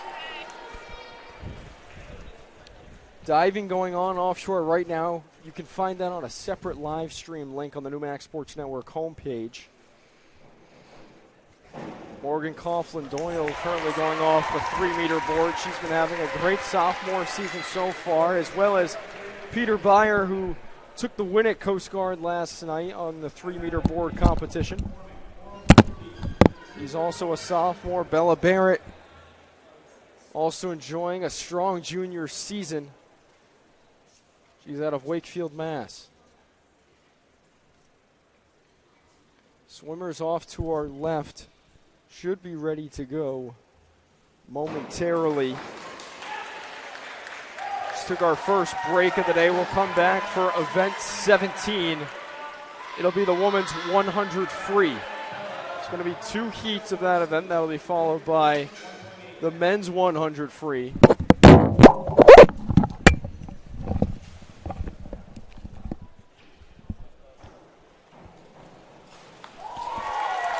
Swimmers still waiting for their marks. Off to our left, a lot of alumni in attendance today here at Wheaton. And also a lot of action going on in the Wheaton athletics world. Both men's and women's basketball teams competing today. The women will play at Gordon College, but will face off against Eastern Nazarene this afternoon.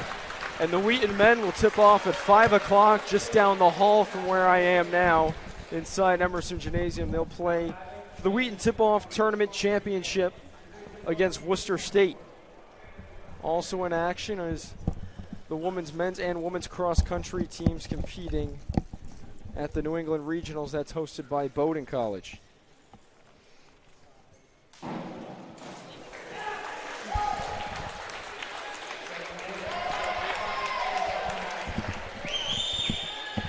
Diving, it's still in full swing. The women in Heat 1 look like they should be taking their marks soon.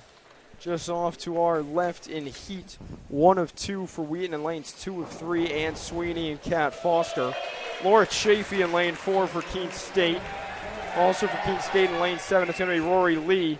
For Wheaton in lanes 6 and 8, Amelia Butler and Laura Mitchell. And for Springfield in lane 5, it'll be Faith Morrison.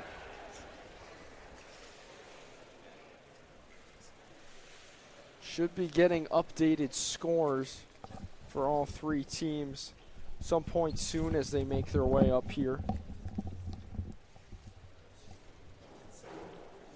Last time we checked in on scores, the Wheaton men had a 3-point lead over Springfield, with a bigger lead over Keene State, and then Springfield was leading Keene State both on the men's and women's side.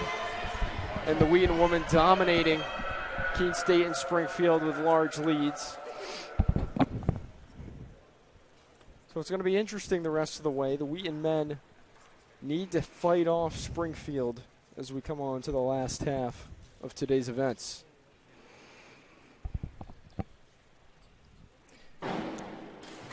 Yeah, and it really comes up to these 200s a stroke that, you know, are very crucial for points. So Women take their marks, and they're off in Heat 1, and we're back from break. Kicking it off with a women's 100 free.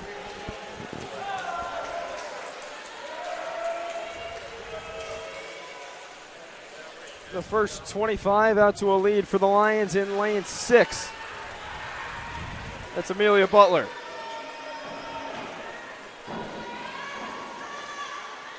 Butler still with the lead through the first 50.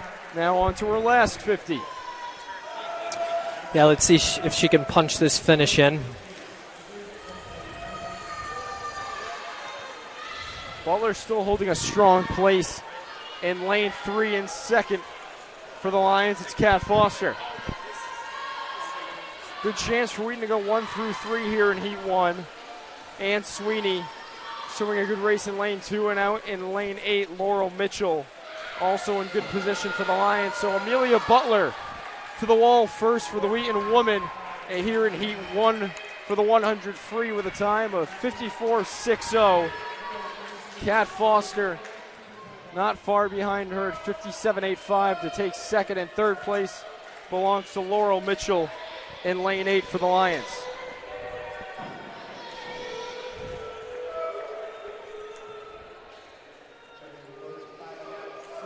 That'll take us on to heat 2 of the finals. Scoring heat here for Wheaton in lanes 3 and 6, Elle Finite and Katie Walls. For Springfield, lanes 2 and 5, Natalie Chamberlain, Kay Shen. And for Keene State, lane 4 and 7, Jill O'Neill and Gina Nunziata. Safe to say that Finite and Walls might be two of the favorites, but in the mix right now through the first 25, it's Kay Shen for Springfield in lane 5.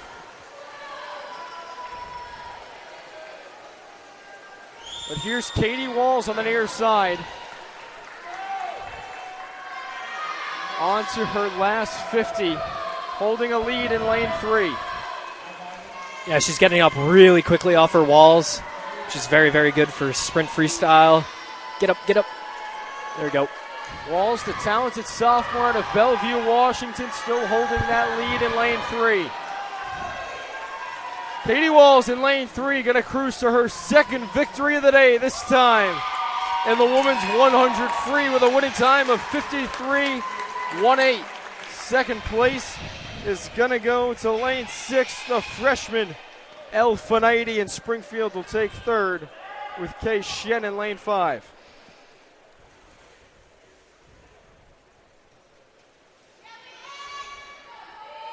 Wheaton extends their lead over Springfield and Keene State, grabbing first and second. That'll take us now to the men's 100 free, 2 heats as well, just like the women's side. Heat 1 will be Liam Hill in lane 1 for Wheaton, his teammate in lane 3, Evan Domingos. Also for Wheaton in lane 6 and 8, William Garno and Luis Bonetti. For Springfield in lane 2 and 4, Spencer Studley, Dan Forsyth. For Keene State, lanes 4 and 7, Logan Phillips and Sterling Clobberdans.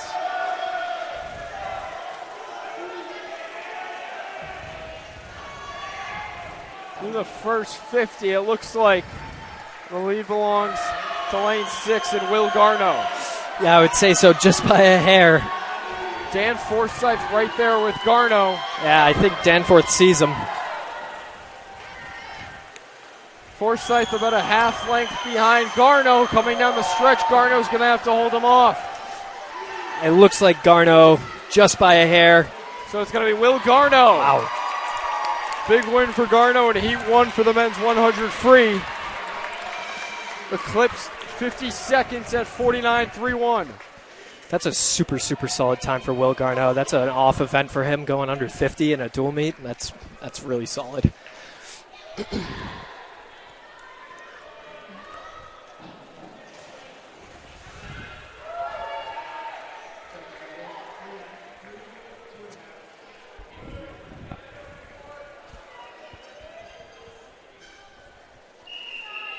I'll take us to Heat 2 now for the men's 100 free. For Springfield, lanes 2 and 5, Dominic Marco and Jordan McMillan. For Wheaton in lanes 3 and 6, Sean Hill, Brian Hickson.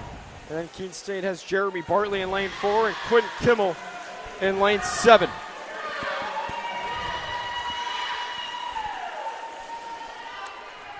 Yeah, I would say Hickson's the one to look out for in this one.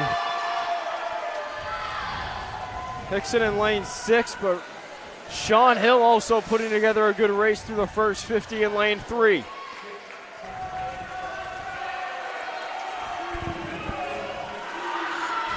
Hickson and Hill right there with each other. But McMillan's in the mix in lane 5 as they come down the stretch. Hill maybe just with a slight advantage off the wall. He really needs to fend him off here.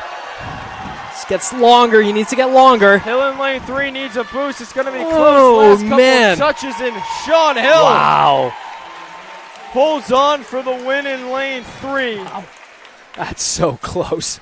That could be a really crucial victory for the Wheaton men. Wow. It was close, but Sean Hill just staved off McMillan in lane 5 for a Wheaton win. Wheaton will also take third place. The freshman Brian Hickson in lane 6 takes third for the Lions, and that will just help the Wheaton points going forward.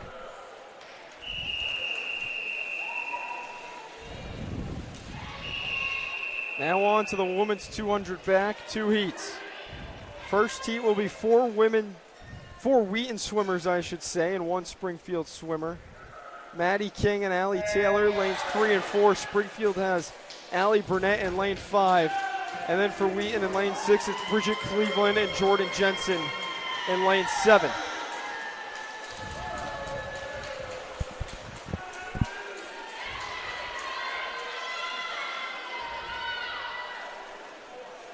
Bridget Cleveland currently in first place in lane 6. Second place belongs to Allie Taylor in lane 4.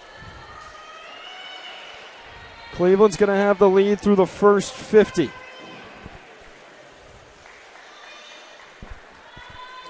And now Cleveland's really pulling away. Yeah, she looks super smooth, super confident. Taylor still sitting in second in lane 4. But it's the rookie Cleveland out of New Jersey. Gonna get through the first 100 with 100 to go, holding on to a big lead.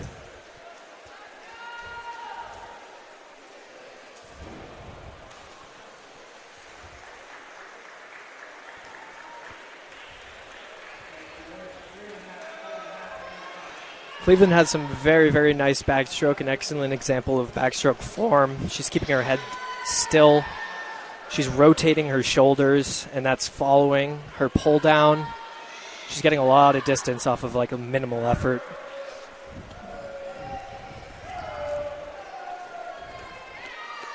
Bridget Cleveland in lane 6 with 50 yards to go.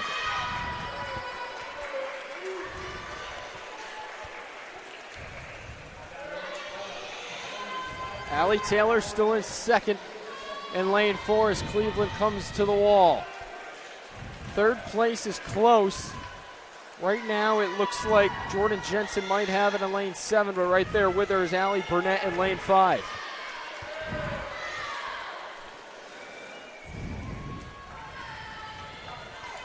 So there's Bridget Cleveland. She comes in first for the women's 200 back in Heat 1 with a winning time of 2:13.85. Taylor clocks in at second at 2:19.76, and Springfield will grab third with Allie Burnett in lane 5 at 2:26.59.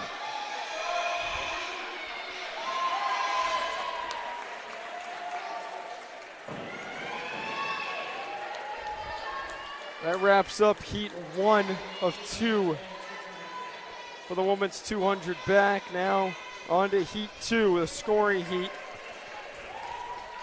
In lane 1 for Wheaton, Leah Schulte. Lane 2 for Springfield, it's Madeline Semeko. In lane 3 for the Lions, Garen Stone. Lane 4 for Keene, Kylie Young. Springfield has Emma Baumhauer in lane 5, Reese Hartman, the favorite in this race, in lane 6, and Samantha Blair of Keene State in lane 7.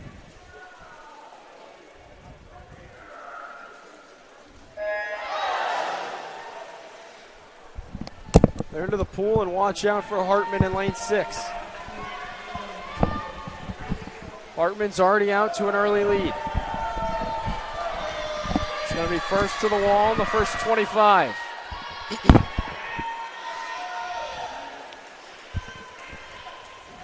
I think I might have picked up what you were recovering from last week, Jackson, sickness-wise. I'm recovering just now from it, so excuse me if I cough.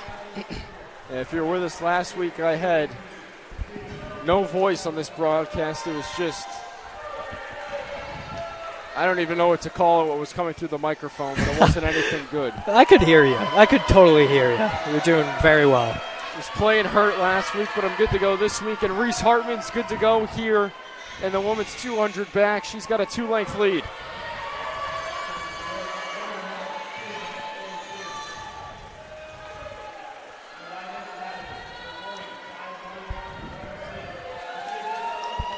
Reese almost holding up a little bit.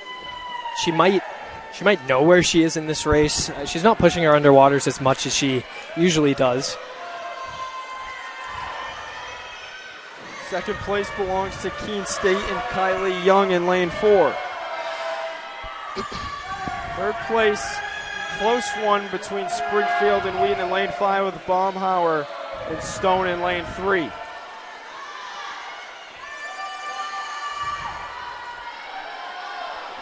Reese Hartman still kicking and still in the lead.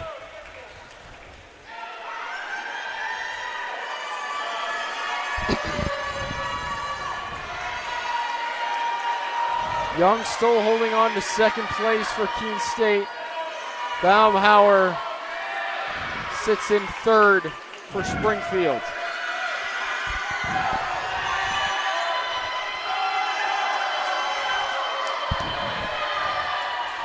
Reese Hartman to the wall, and a dominant win yet again for Hartman. Start to finish, the winning time in lane 6 for the sophomore. 2:09.69. Second place goes to Kylie Young of Keene State, lane 4. Baumhauer takes third for Springfield in lane 5. And fourth will go to Garen Stone in lane 3 for Wheaton.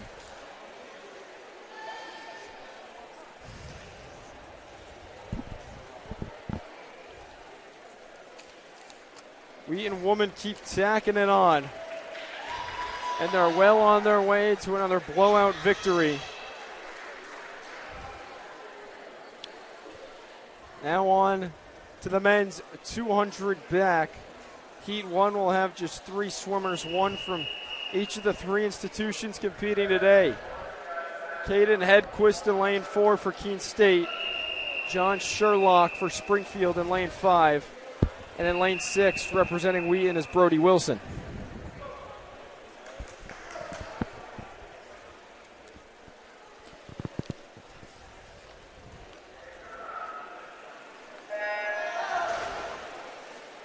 So the men are into the pool, and heat 1 of 2 for the 200 back.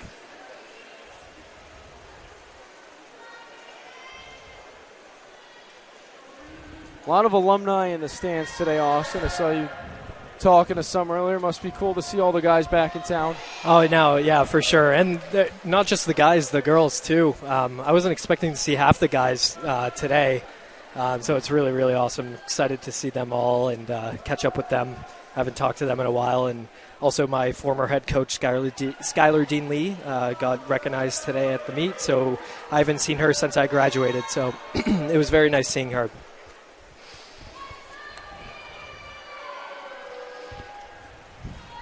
Right now at heat 1 of 2 for the men's 200 back. Springfield holding the lead. That's John Sherlock in lane 5.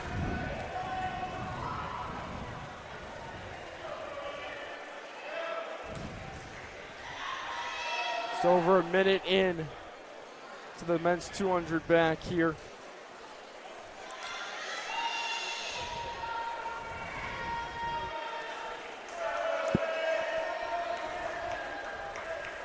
It's still Sherlock going at a good pace, but right there with him is Brody Wilson for Wheaton. Yeah, you can see Sherlock. He has his tempo is just a tiny little bit longer. Might be stronger though. Just holding off.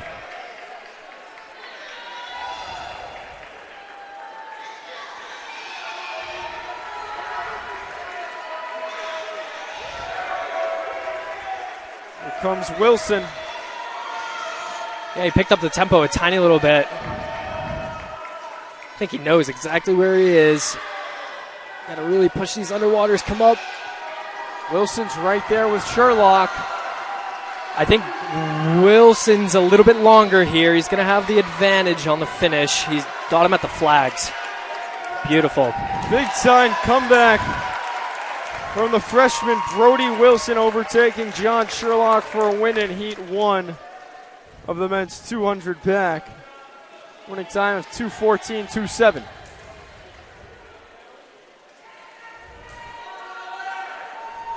Now on to Heat 2, the finals for the men's 200 back. For Springfield in lanes 2 and 5, Owen Oldenburg and James Chan. For Wheaton, lanes 3 and 6, Anton Lopez and Gavin Cullinan. Keene State has Braden Letter and Evan Keefe in lanes 4 and 7.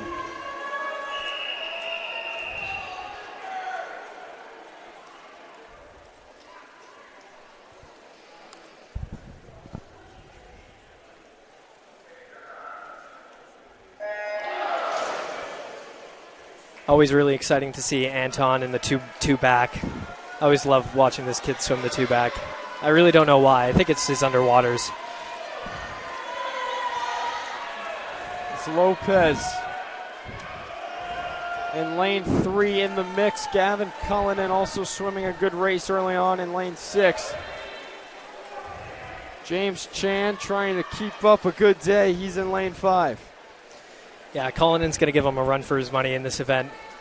But if Chan can keep on pushing those underwaters and gaining distance off walls, then I'm not too sure. Cullinan just barely in front of Chan. Lopez in lane 3 right there with him. Yeah, did you see that? Like, right underwater, he just came up right next to him. Watch this. Cullinan's in front, comes up, still underwater, right next to him. Really impressive stuff there from Chan. He's just less than a half length behind Cullinan, it looks like. It's going to really come down to this last 25, maybe the last 50. One of them needs to get their tempo up. Cullinan and Chan right there with each other.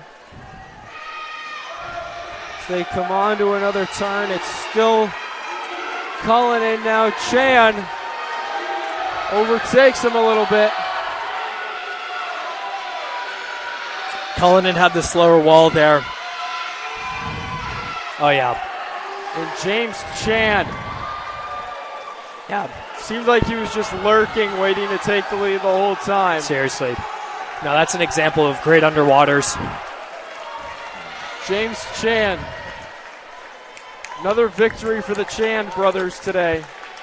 This time it's James with the win in the men's 200 back. Winning time at 1:56.49. Cullinan in lane 6 at 1:58.18.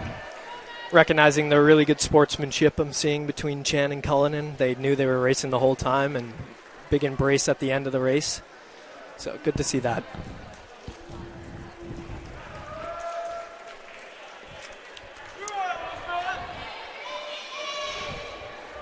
Now on to the women's 200 breaststroke. Heat 1 will feature Karis Mann in lane 2, Maddie Curtin in lane 3, both from Wheaton. Keene State has Ruggieri in lane 4. In lane 6 for the Lions, Emma Lambert-Shimo. And Athanas in lane 5 for Springfield.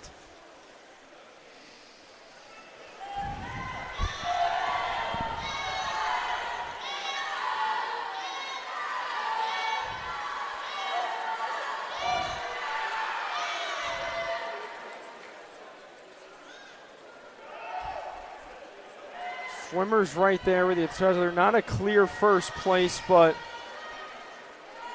Athanas and Lambert-Shimo really, really close with each other through the first 50. I would say Shimo has Athanas by a hair, just like maybe a hand length. Athanas is gaining ground, though. There's a little bit of long and strong going on with her stroke, and Shimo is just coming up a little bit short. Athena's really taking advantage of that like long and strong, energy-conserving stroke.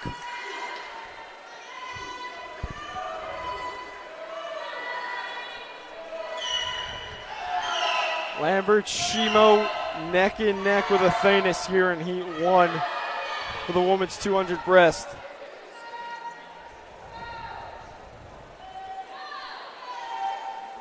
Lambert-Shimo about a half length in front, maybe even less over Athenas. Yeah, Athenas' mid-pools, just because of how long and strong she's going, are just a little bit better right now.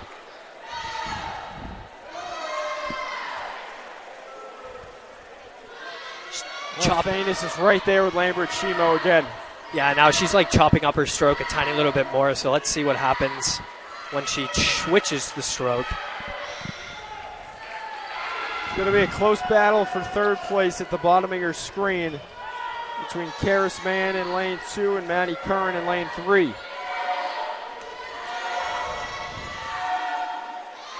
Athenas looks like she has a hand right now, just a little bit.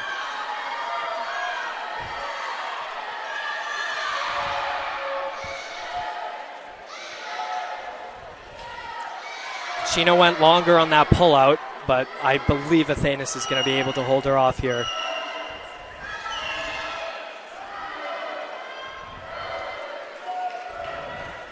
There's Athenas, and a win for Springfield here in Heat 1 of 2 for the women's 200 breast. Second place goes to Emma Lambert-Shimo in lane 6 for the Lions. Third place is taken by Karis Mann in lane 2.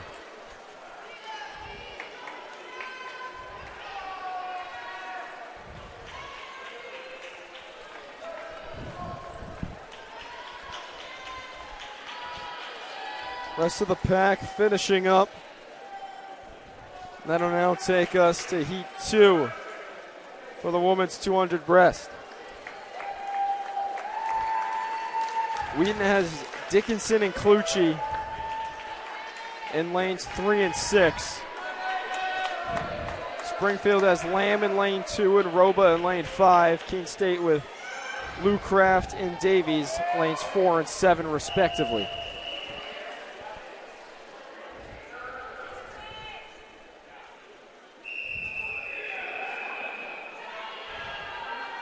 Another good chance here for Wheaton to add on to the point total with Clucci and Dickinson.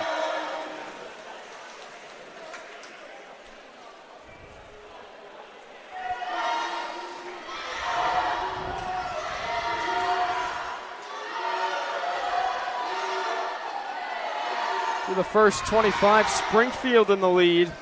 And lane 2, Nina Lamb just with a bit of an edge over the rest of the pack. Yeah, she's just taking it out a tiny little bit faster than the rest of the pack, but you're not going to see her hold that for too long.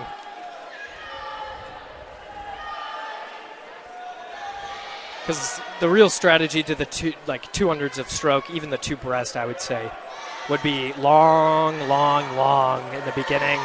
Maybe you're 75, you kick it up a little bit. It's still Lamb in lane 2 with the lead.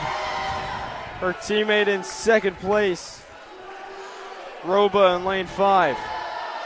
I would be very impressed if Lamb would be able to hold this pace the entire 200. That's what it kind of comes down to at this point. You don't see a lot of victories out of lane 2. Nope. Sometimes. Outside smoke.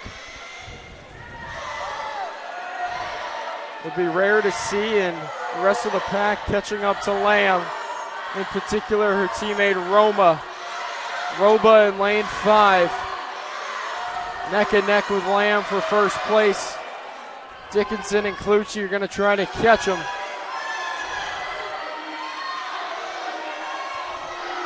It's looking good. Clucci's upping her tempo. She's saving it up. That's what you need to do. And this last 50 is going to be all out. Saving that pull out a little bit. She didn't even use her arms there. This could get interesting on the last 50. Watch out for Clucci in lane 6. Brooke Clucci just about even with Roba onto the last 25. Oh, man. She's got to get long. Got to get long. Clucci has her. Roba. Oh, I don't know. Clucci needs a push. Roba right there with her. It's going to come down to the touch. Let's that's see. it. Nice. Brooke Clucci. Don't call it a comeback. The senior takes the win in the women's 200-yard breaststroke, just barely over Roba for Springfield in lane 5. Clucci with a time of 2:29.67. No, that was huge. You could just see that Clucci was the smartest swimmer in the pool there. She really did swim that the way that it was supposed to be swam, and it paid off, and it shows.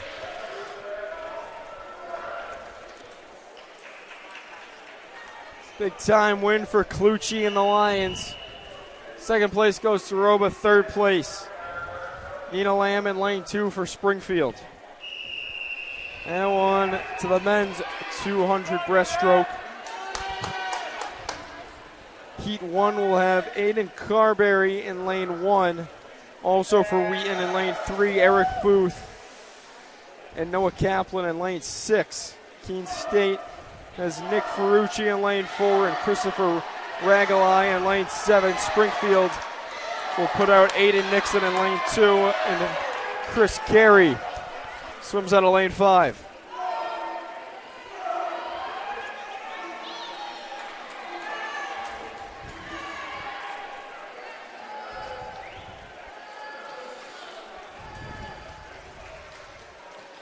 Kaplan having the lead after the first 50. Kaplan going at a good pace for the Wheaton men right now in lane 6. It's going to come to the wall, trailed by Springfield's Carey in lane 5. Third place belongs to Booth for Wheaton in lane 3.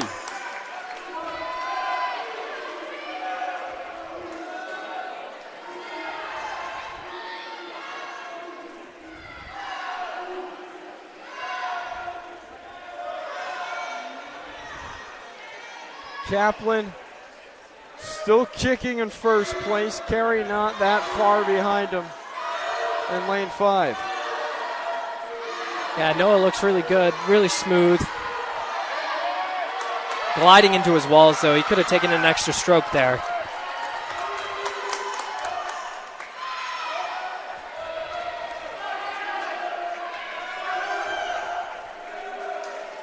Kaplan still showing a lot of promise right now with a big lead in lane 6.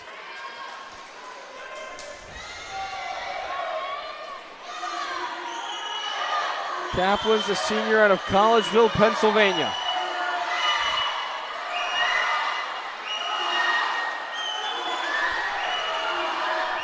Carey's going to try to catch him in lane 5. It's going to take a lot to do. It is. Third place still belongs to Eric Booth for Wheaton in lane 3.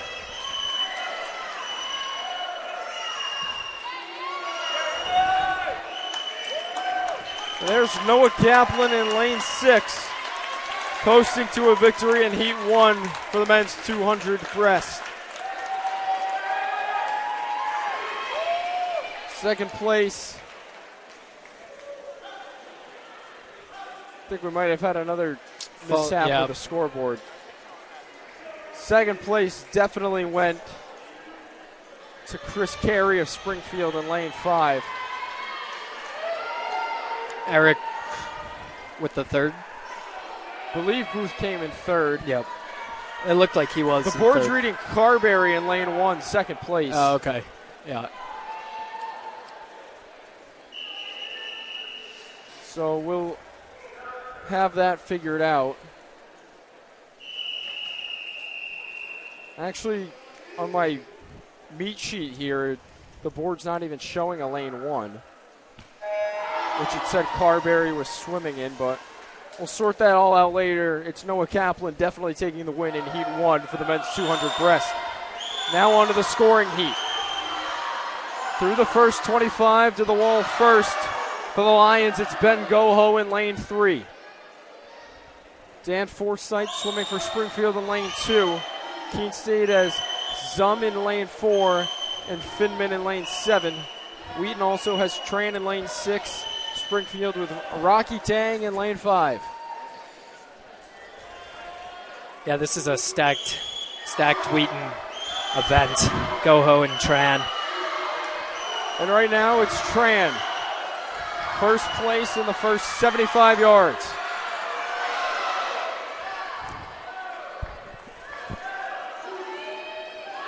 Tran has really, really nice breaststroke. Oh my goodness. Tran not in front by much though as he completes his first 100. His 200 pace is like half a tempo up from, what normally is swam. He's got to really push it. Tran sits in first, Tang not far behind him in lane 5 for Springfield. Tang gaining some ground here. I think he's hugging the lane line. Tran's pulling him a tiny little bit. He's talking about that drafting. Yeah, this is going to be a race right here. Tran and Tang, Wheaton and Springfield going at it for first place here. The scoring heat for the men's 200 breast. Tang giving a quick glance at Tran. Doesn't know exactly where he is. Third place belongs to Springfield. It's Dan Forsythe in lane 2.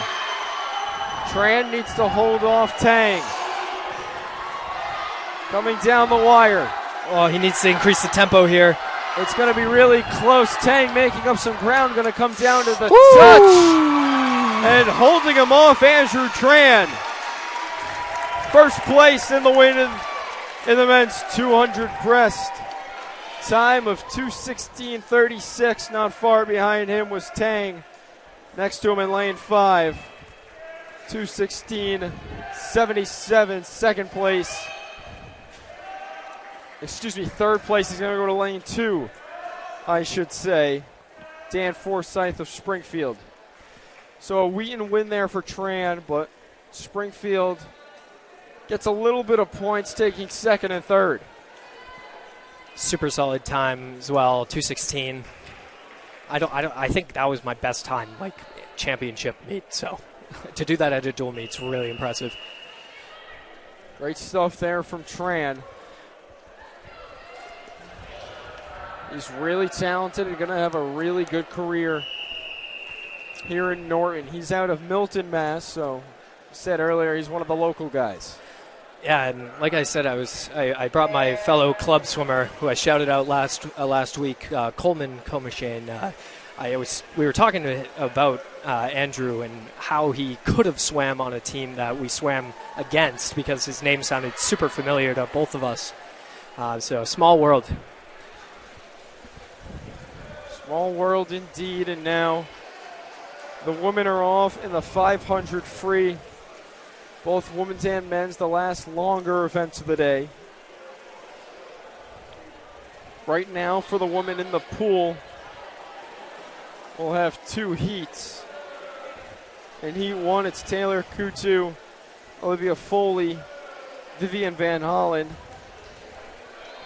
Maria Netedict in lane 5 for Springfield, and Tally Dalton rounds out the pack in lane 6 for Wheaton. So all Wheaton and Springfield here in heat 1 for the women's 500 free.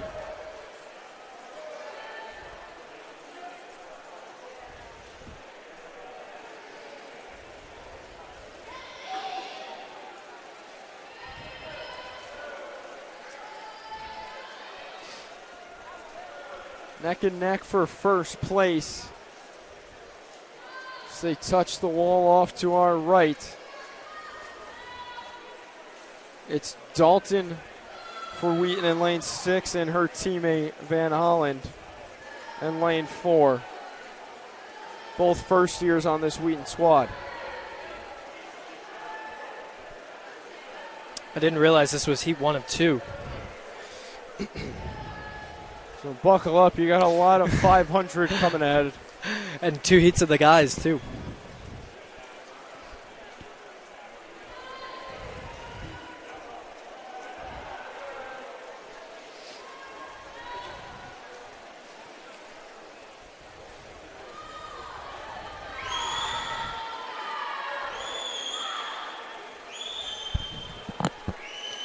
a little bit more of a sprint than the 1,000.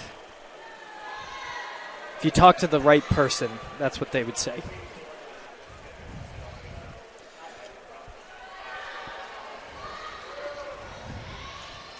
Still neck and neck, Van Hollen and Dalton for Wheaton, lanes 4 and 6. Third place belongs to Springfield at the moment with Maria Benedict.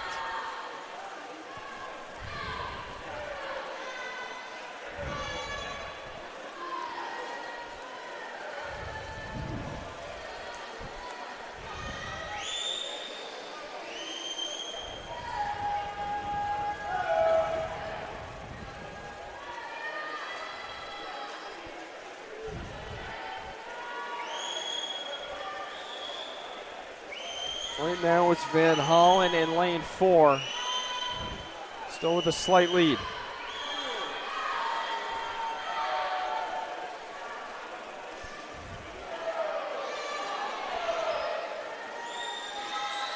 Dalton sits in second in lane 6. So we're 3.5 into heat 1 for the women's 500.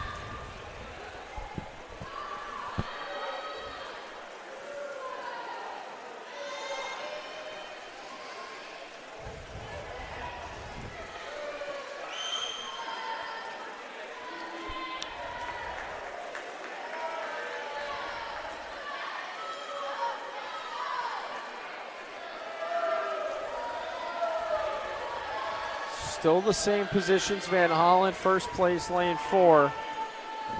Dalton in second, lane 6. Springfield has Benedict in lane 5, third place.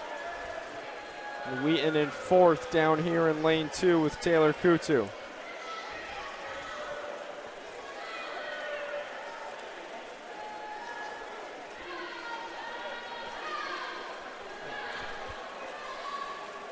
Said earlier, this will be the last home meet of the fall semester for Wheaton.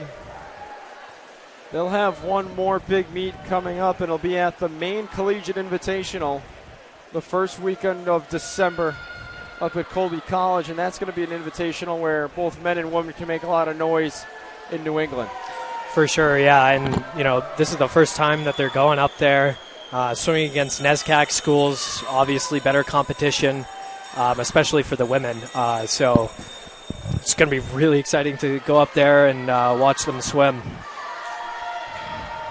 Really excited to see the results from that women's race, because that's something for the women's team coming up where you can really, really make a statement of how good of a program this is. No, for sure. And then that translates into recruiting for the next year and subsequent years after that too, that's another big draw to the team.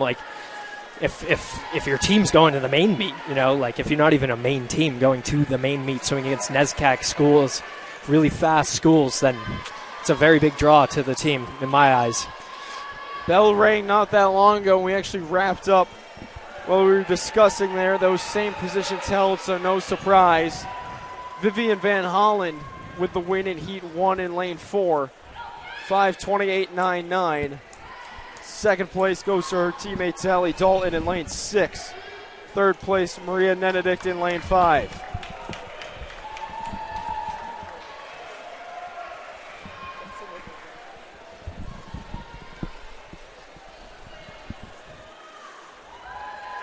So now on to Heat 2. Scoring heat for the women's 1,000. For Wheaton in lanes 1, 3, 6, and 8, Kat Foster, El Finiti, Emily Eds, Allie Taylor. For Springfield in lanes 2 and 5, Lefteri Roba, Lizzie Fraser. And for Keene State lanes 4 and 7, Laura Chafee and Victoria Welch.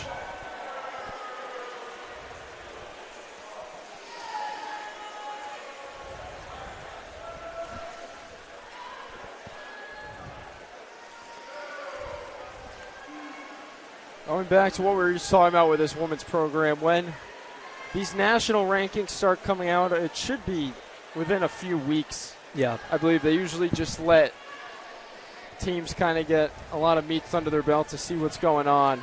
It's all a different competition, but this is a Wheaton women's team that I think wouldn't surprise me if they were in the top 15 in the country, maybe even the top 10. Yeah, I don't remember specifically off the top of my head how high they were ranked last year. I think they topped out at 13 or 14. Oh, wow, yeah. So I would totally agree with you there. And I know that they beat out a couple teams. There's one that comes to mind, and it's slipping. Kenyon. Kenyon's actually D3. But it's a high-ranking D3, man, all these schools, now that I'm out of school. But yes, so like I was saying, though, it's great to see them, up with these huge D3 schools, something you really haven't seen in the past.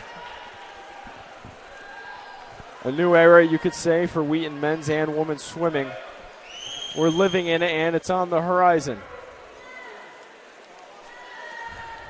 Right now, here in Heat 2 for the women's 1,000, Springfield in the lead. Lizzie Fraser in lane 5, not far behind her. It's Emily Eds in lane 6, and also in the mix, El Fanaiti in lane 3. Kat Foster not far behind them. She's in lane 1. We did swim the 1,000 at the beginning of the meet. 500 would be the event going on right now.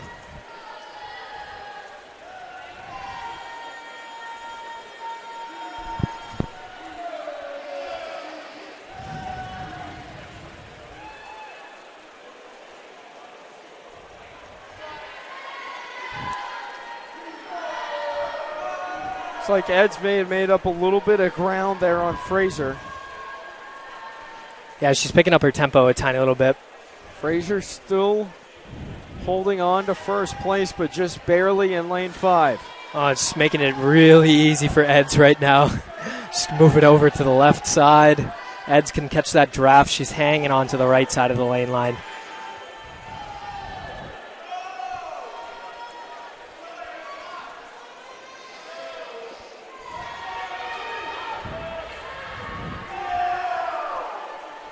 Same positions hold.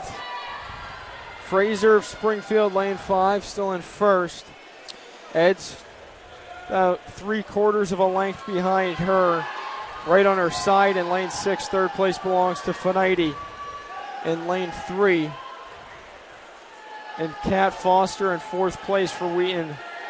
Can't really see her on the camera because of the line of spectators as well as Wheaton swimmers standing along the pool, but Foster's right there in lane 1.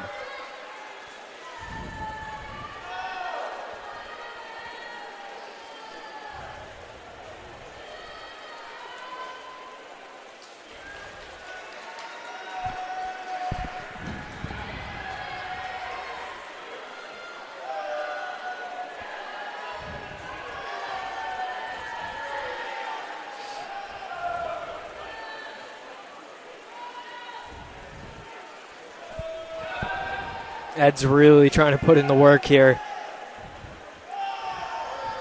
Ed's looking to catch up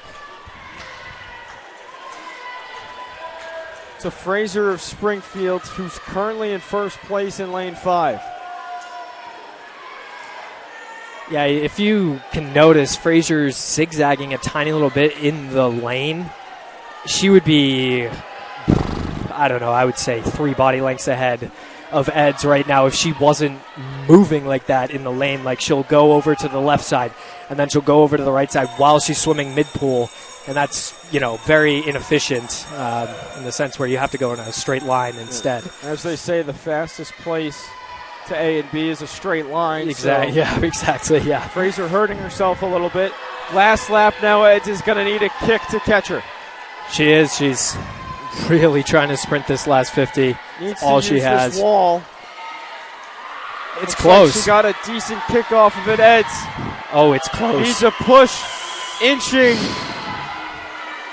Looks like Fraser's just going to hold her off. Yeah. Ed's had a chance with just a little bit to go. And a Springfield win. via Lizzie Fraser in lane 5 here in the women's 500. 5:22.24 is the winning time. Eds gets second place. Lane 6, 5:23.05. Third place will go to the freshman Funaity for Wheaton in lane 3. 5:31.56. Kat Foster takes fourth place in lane 1 for the Lions. Really great effort by Eds there. You love to see just that, nothing left in the tank sprint at the end of a 500 or 1,000. It's really good to see effort.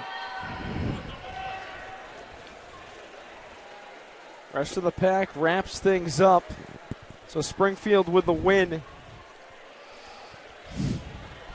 Now that'll take us to the men's 500 freestyle, and each race between Springfield and Wheaton here the rest of the way is going to be a crucial one.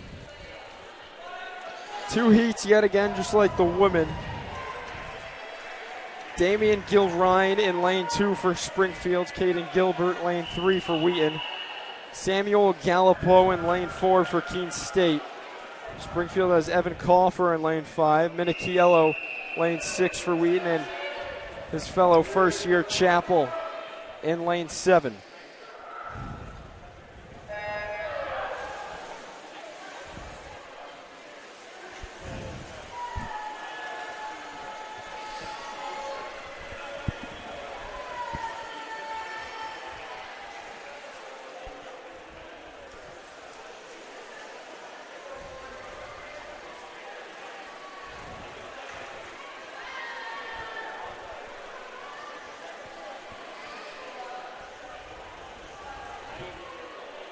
Steady pace so far for the pack, and just in the lead by a little bit in lane 6, Alex Minichiello. Obviously nothing's going to be final from what it is now. Not even a minute in here for Heat 1 of the men's 500. Yeah, Minichiello taking it out a tiny little bit faster, obviously, than the rest of the pack. That's why he's ahead. I'm not too sure if my memory is good enough, but he did pretty well last home meet that I was calling in the 500. I didn't see him swim it last night.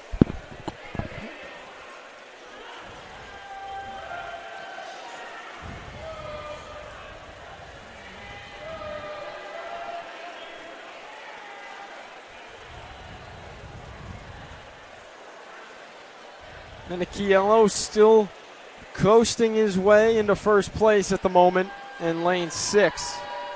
Second place belongs to Caden Gilbert in lane 3 for the Lions.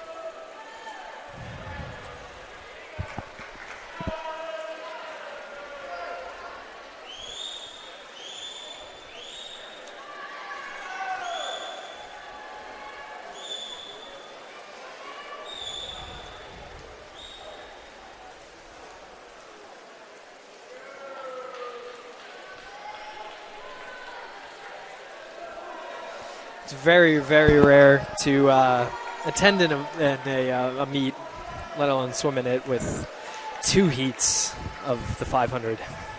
Usually don't see that in dual meets. Usually the coaches agree upon the meet not taking years, and so they'll either cut the 1,000 and then do like 2 heats of the 500, or just do like 1 heat of the 1,000. Yeah, we're already 2.5 hours into this meet. We usually finish right about at the 2.5 hour mark, but we're going to eclipse that easily today. Oh, easily, yeah. I'd say 3:30. I would say another hour, maybe a little bit less.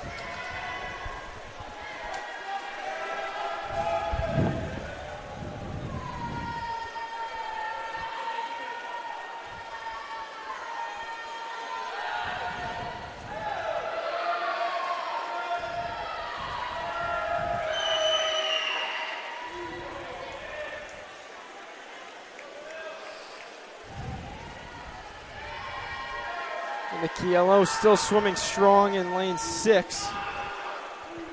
Over 3.5 minutes in. And I have updated scores with me now. And right before this race started, I said how crucial each of the races were going to be for Springfield and Wheaton going forward between them. Through event 28. Well, that's not correct. I don't know why it says through event 28. We're only on event 24 at the moment. So I'm assuming these scores are through the men's 200-yard breaststroke, which was event 22. Yep. Score for the men's side: Wheaton College 110, Springfield 109. Wow. Wow. That's really close.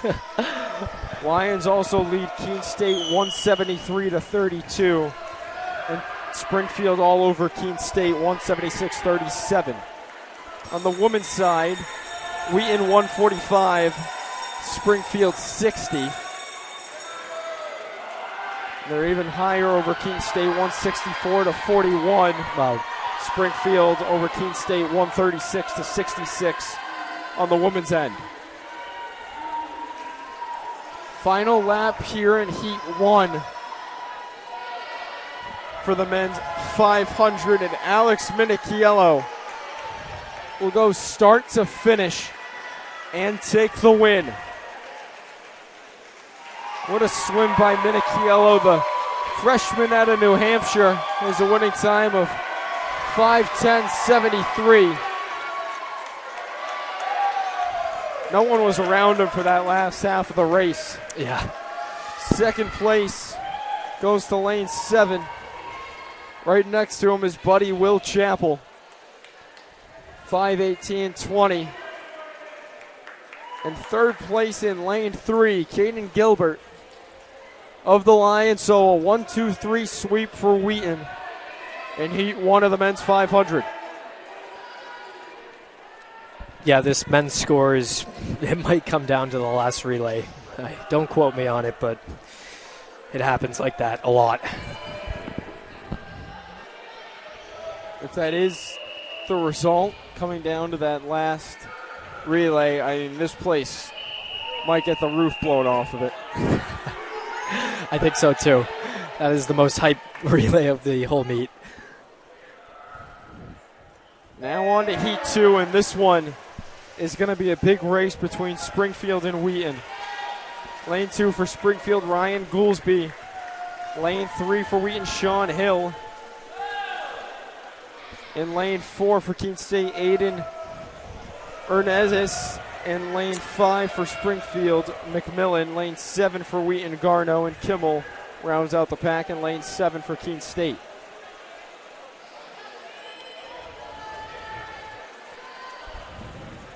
I think all familiar faces from the 1,000, if I'm not mistaken.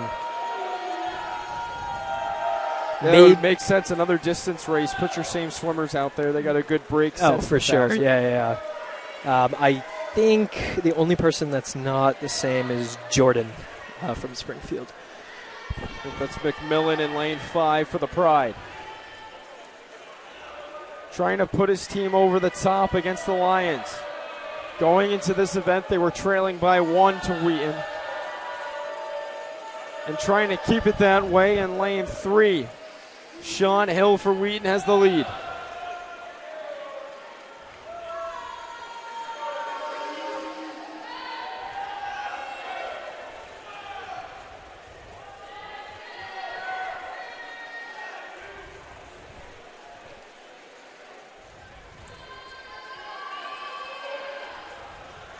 Minute and a half in, Hill still in the lead. Second place still belonging to Wheaton with Garno in lane 6, but right there is McMillan in lane 5 for the Pride. I would say McMillan has him by like a tiny little bit, like not even noticeable, but I can kind of tell.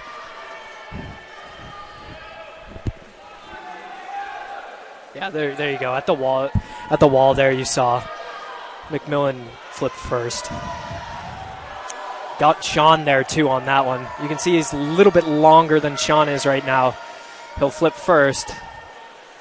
So now McMillan overtakes Hill and Garno, but Hill just made some back off of that last turn. Almost even with McMillan in lane 5 for Springfield.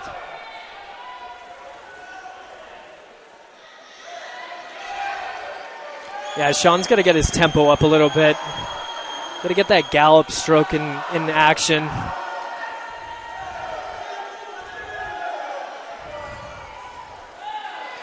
It's going to... Oh, sorry, go ahead. I was just going to say, Hill touches the wall just before McMillan, so now Hill maybe even stretching that lead out a little bit in first place. Yeah, I was just about to say Goolsby, too. He's not out of the question at all. He sees Hill. He's right up on him, basically. Yep, that's Goolsby in lane 2 for Springfield. Now moving into third place with McMillan in lane 5, just barely in second place behind Sean Hill in lane 3 for the Lions.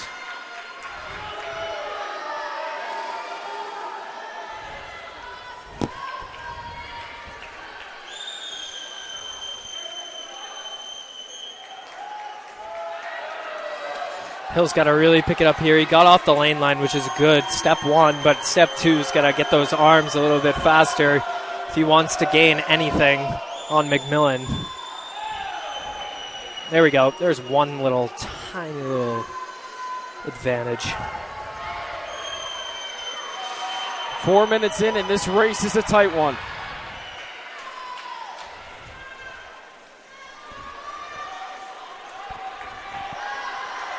Sean Hill and Jordan McMillan, neck and neck lanes 3 and 5. I don't think the official can decide who he's going to ring the bell for.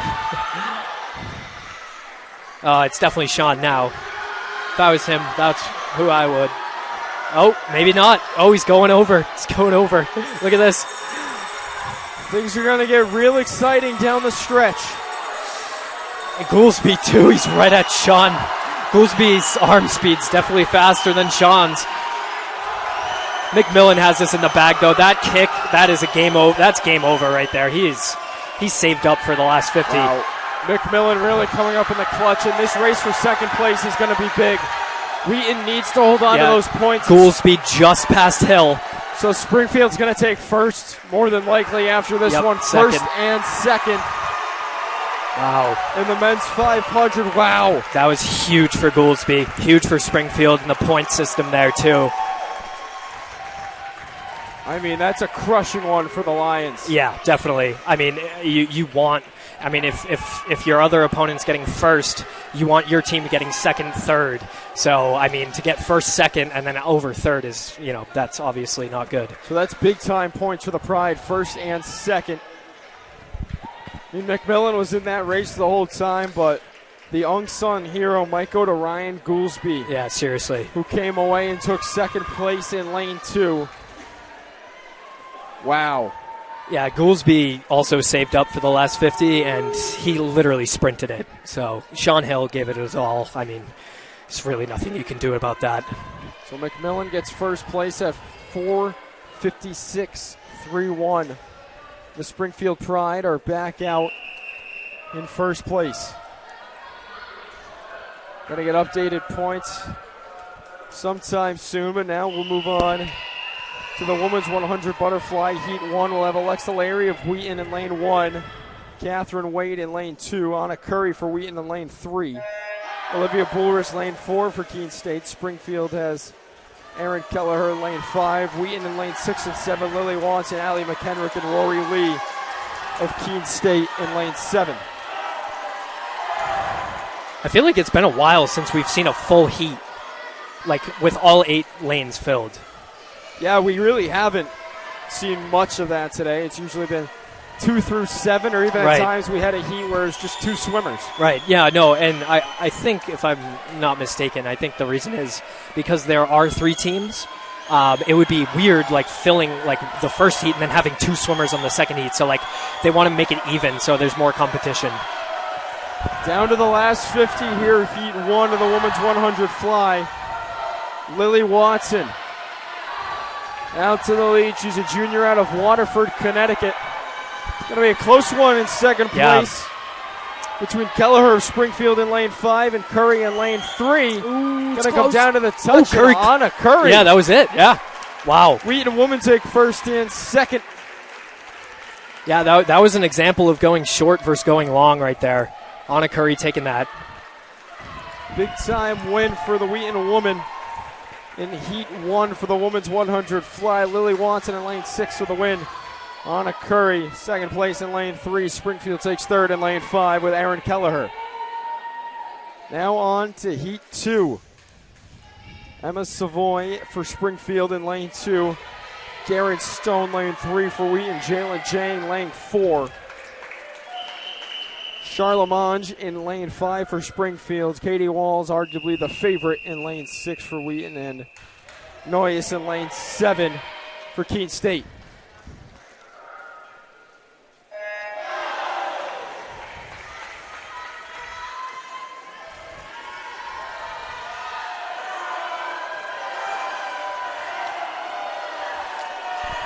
First 25. Charlemagne and Walls probably first and second, and Walls is just gliding through the pool right now in lane 6. Beautiful underwaters by Walls. You can see. Watch this. Oh, yeah. Nice.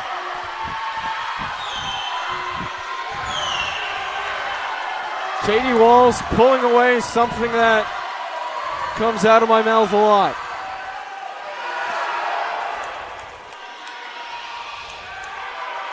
Walls in lane 6 is going to run away with the win in the women's 100 fly. It's going to be real close for second place for the rest of the pack. We'll see what the board says. Second place will go to Charlemagne in lane 5 for Springfield. Third place in lane 4, Jalen Jang. 58.5 for Walls there. Super solid time.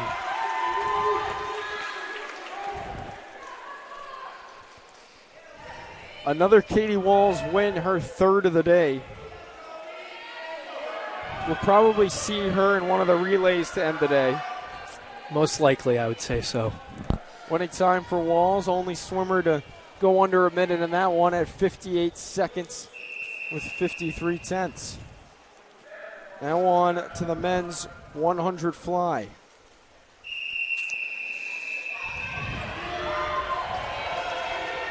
Heat 1 of 2. Callanan in lane 2 for Springfield. His teammate Martin Ryan in lane 5. For Wheaton, it's Anthony Meglin in lane 3. Brody Wilson lane 6. Keene State has Zachary Perry in lane 4 and Evan Keith in lane 7 for the Owls.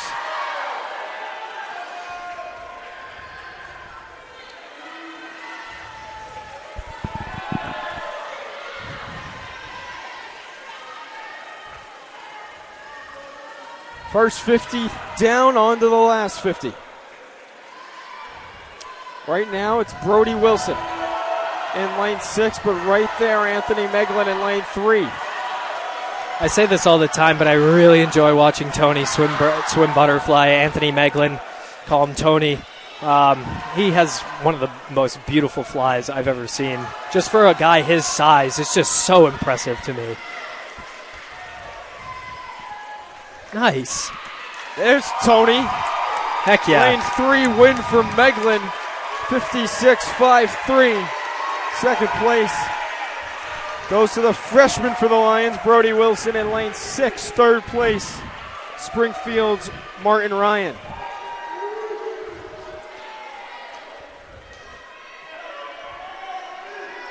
Big win there for the Lions, and that was only the first heat, so the big one's coming up now. Wheaton's got to make up some points. It's Heat 2, the scoring heat for the men's 100 fly. Need to get gritty here if you're Wheaton. Springfield in lanes 2 and 5. Dominic Marco, and you don't want to hear this name, Jonathan Chan. Yeah, Braxton Farron is definitely going to give him a run for his money. I really want to see this happen. Farron will be swimming in lane 6. LeBrecq will be in lane 3 for Wheaton. Logan Phillips and Lordison in lanes 4 and 7 for Keene State. Braxton had the better start. Chan had the better underwaters, and that's the result. Chan touching first. Oh, boy. Not a good sign for Wheaton early on. Chan is going to have the lead through the first 50. Farron trying to make up some ground, needs a good turn here. Chan is just so fast underwater. Oh, I know. It's insane. His ankles must be so flexible, like insanely flexible. Looks like Chan's just going to run away with it. If you're Wheaton here, you got to take second and third for points. Yeah, exactly. Farron's going to go second place probably in lane 6. Yep. But they're going to need LeBrec in lane 3 to take second. He's got to fight LeBrec. Marco. Oh, it's going to come down to the wall. Wow. Marco takes third place. So you love to see that if you're Springfield. Chan first place, lane 5 yet again. 51 seconds. Wow. Farron goes second place in lane 6. Yeah, that 51-0, that is all because of his underwaters right there. That is so impressive. We've got our second and final break in the pool right now, but do not go anywhere. We'll be back for the women's and men's 200-yard IM, and then the most exciting event of the day. It'll be a 400 free relay, men's and women's, to cap off the day, so don't go anywhere. More left to come here on the Newmax Sports Network.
Coming down the stretch, and things are about to get exciting here inside Balfour Natatorium.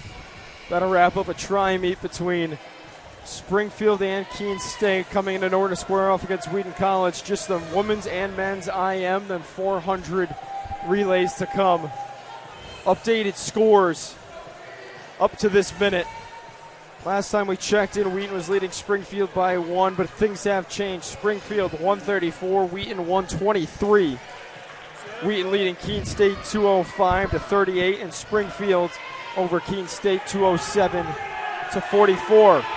On the women's side, Wheaton's going to run away with another dominant victory. 176-83 over Springfield, 208-51 over Keene State, and Springfield leads Keene State 175-78. Wouldn't be surprised if that the Wheaton women are going to be swimming exhibition from here on out. I could be wrong, though. Just 2 events left for them. We'll see what happens.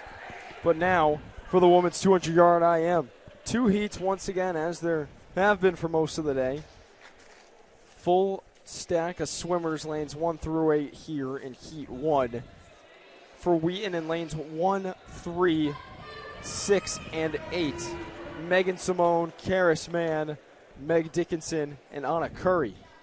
For Keene State in lanes 4 and 7, it's Victoria Welch and Olivia Bulris.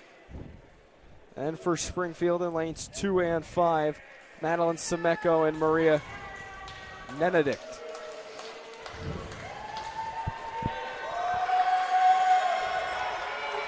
Energy starting to pick back up here inside Balfour Natatorium. The only really competition left is between the Springfield and Wheaton men.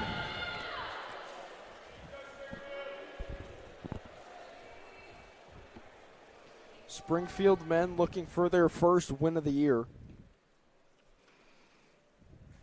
They fell to Coast Guard back in October, then lost to MIT Saturday, November 5th. It's the same Coast Guard team that took down the Wheaton men yesterday, 181-98. I think the officials are having a bit of trouble maybe with the timing system or something like that. There's a little bit of delay. They told them to relax on the block.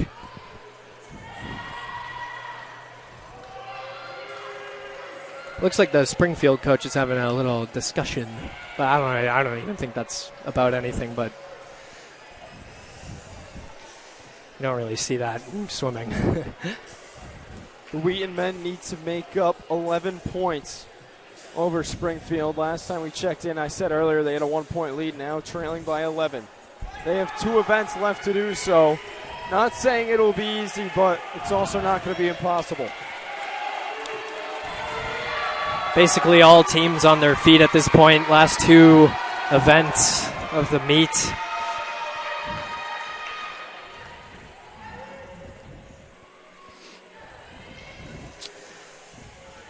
Yeah, I think this, I don't know.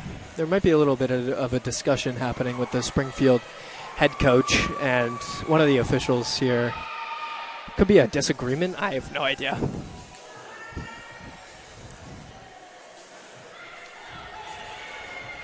Sure what the delay in the action is for, but obviously there is one, as you can see.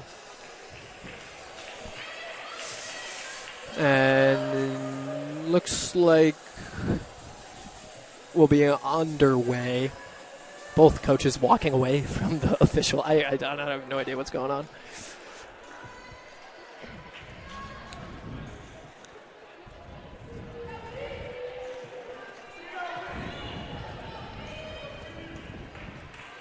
Yeah, maybe it's just like finalizing scores or something before they go into the last 2. You know, just making sure everyone's updated on it. I that's my best guess, I'd say. And other officials walking over to the other side of the pool. So, yeah, they're gonna start.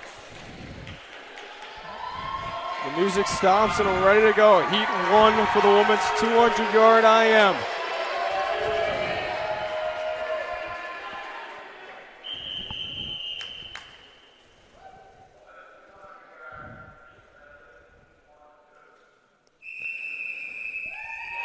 Swimmers take their march, ready to get underway. Watch out for Meg Dickinson of Wheaton in lane 6. Into the pool, and they'll start with the fly.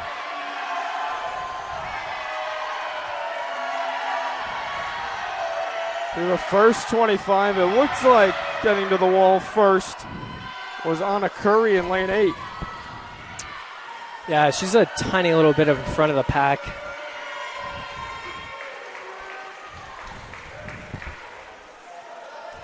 Touches first. Megan Dickinson follows right behind her. Now onto the backstroke, and it is Curry. Just barely ahead of Dickinson, who's in lane 6. Curry's out in lane 8.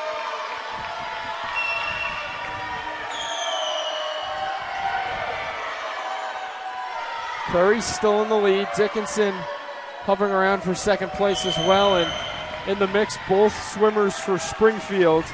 Semeko in lane 2 and Nenedik in lane 5.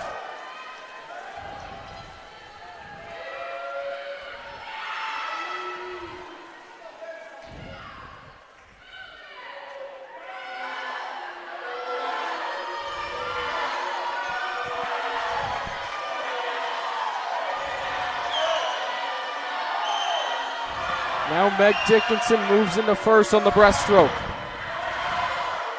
Yeah, as to be expected, that is her strong stroke.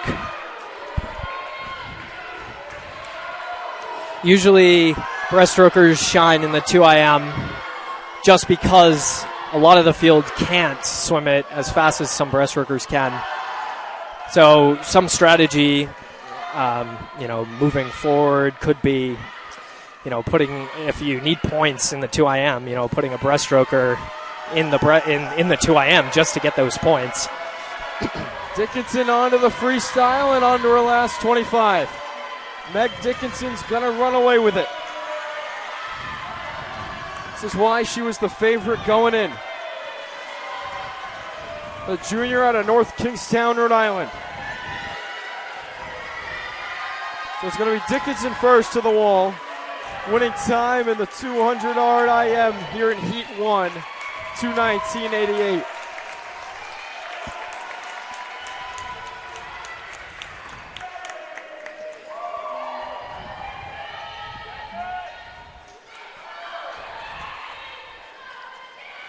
Rest of the pack finishing up second place is going to go to Springfield. Semeko in lane 2. Third place, lane 5, Maria Nenedik in lane 5 for the Pride. That'll bring us on to Heat 2. Athanas in lane 2 for Springfield, Dalton in lane 3 for Wheaton. Also for Wheaton in lane 6, it's Watson. Young in lane 4 for Keene State. Davies in lane 7 for Keene. And in lane 5 for Springfield, it's Lizzie Fraser.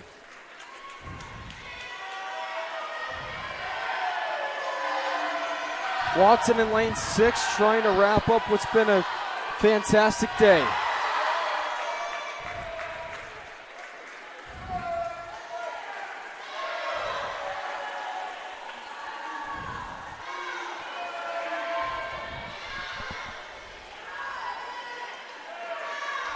Not really sure where Watson shines in the 2IM. I think she just can swim every stroke very well, so I think the 2IM works for her very, very well. Watson just barely over them the lead here in the backstroke as she makes her one and only turn in the backstroke. It's really knotted up between Young, Fraser, and Watson, lanes 4, 5, and 6 for Keene, Springfield, and Wheaton.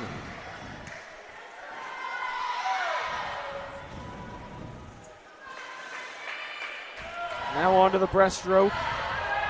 Looks like Watson's still barely in the lead in lane 6.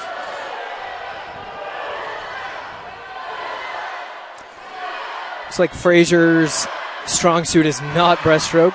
Lily Watson continuing to pound forward that lead. Fraser's dropping behind a tiny little bit.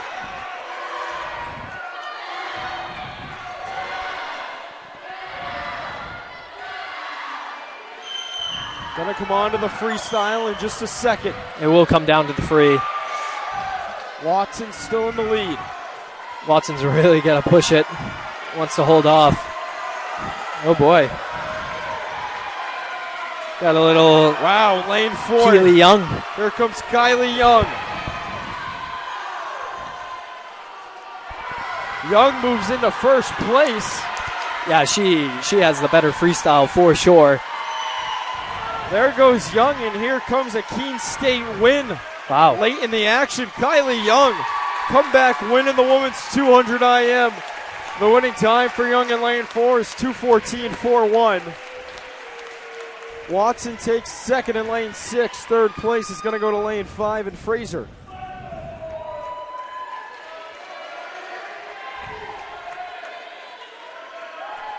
What a swim there from Kylie Young for the Keene State Owls.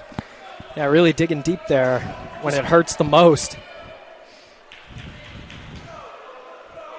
Young, the junior out of Winchendon, Mass., just had to wait to the freestyle to complete the comeback. Now we're moving on to the really crucial events overall scoring-wise. First off, we'll have Heat 1 of the men's 200 IM. Caden Gilbert in lane 1 for Wheaton, Minichiello in lane 6 for the Lions. For the Owls in lanes 4 and 7, Ferrucci and Finman. Lone Springfield swimmer is Oldenburg in lane 5.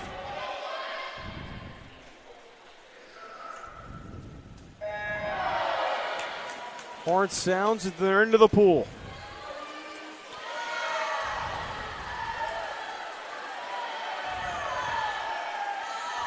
First 25 is really contested. Caden Gilbert right there in lane 3 with Oldenburg of Springfield in lane 5.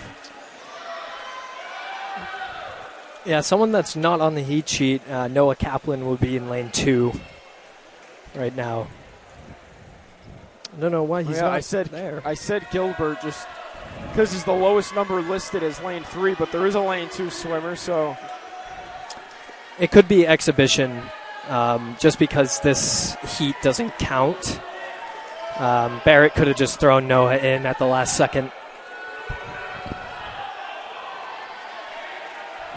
Right now it's Oldenburg in the lead in lane 5 for Springfield.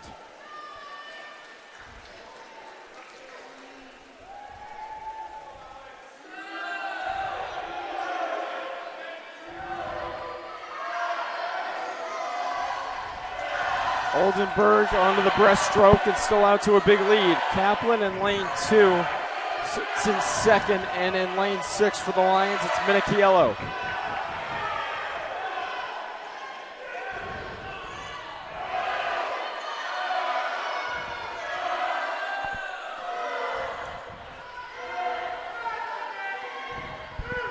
Oldenburg now on to the last part of his 400 IM, the freestyle.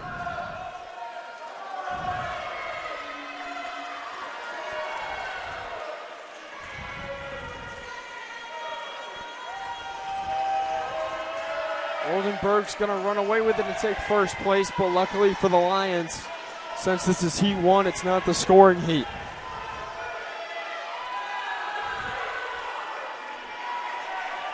So Oldenburg in lane 5 for Springfield gets the win in Heat 1 of the men's 200 IM.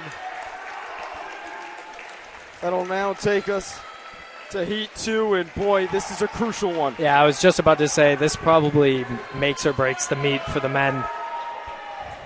Trailing by 11 at the moment, but they still have 2 events, and that means a chance. Oh, look at the field. In lane 2 for Springfield, Rocky Tang. In lane 3 for Wheaton, Andrew Tran. Turgeon in lane 4 for Keene State. And then the very talented Jonathan Chan in lane 5 for Springfield. Lane 6 for Wheaton, Braxton Farron. And in lane 8 for Keene, in lane 7, I should say, for Keene State, Leah Lordison. Tran and Farron really need to step up right now for the Lions if they're going to have a chance overall. And honestly, these are the guys that I would pick.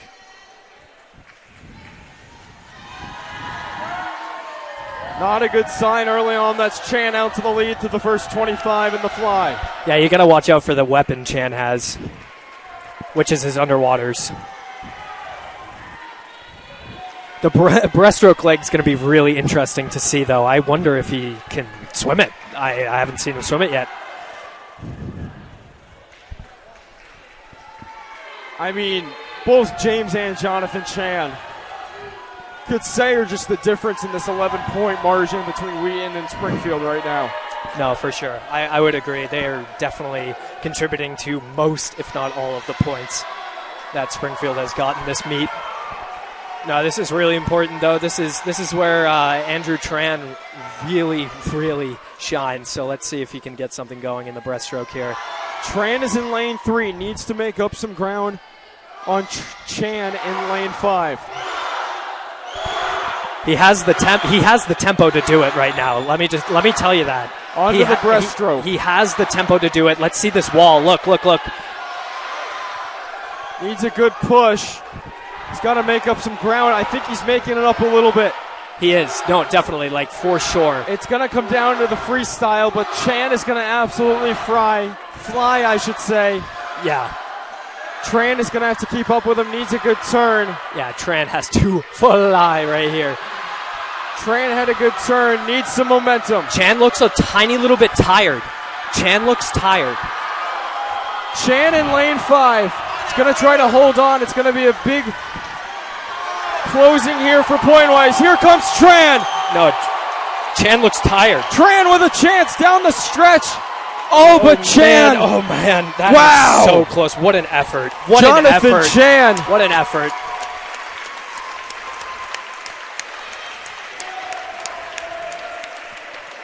Way to step up, Jonathan Chan for Springfield. That's the definition of finding that last gear and that last push. Seriously. He could have thought he was in front more. I didn't even think he saw Tran coming at him.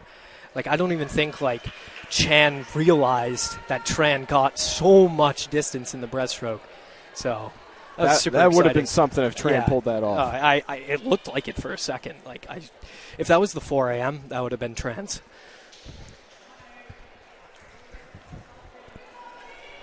So Springfield's just going to add on to their point total. They take first and third, so it's getting tough now for the Lions with just one scoring event to go. Yeah, I don't know. I can't say with confidence off the top of my head if I know who's in the lead right now. We're now on to the women's 400 free relay. 2 heats of this. Don't see that a lot, but we will have 2 heats here for the final women's event of the day. Right now in the lead, it's Wheaton's team in lane 6. Vivian Van Hollen to kick things off.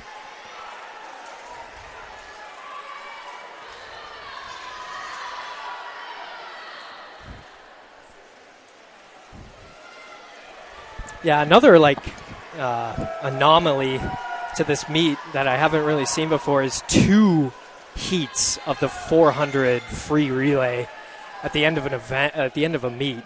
I don't remember last time I saw that happen. So it's going to be 100 for each of the 4 swimmers. And to the wall first in lane 5, it's Baumhauer for Springfield. She'll turn it over to her teammate Blank. Right behind Blank for Wheaton in lane 6, it's Laura Mitchell. Laurel Mitchell, I should say.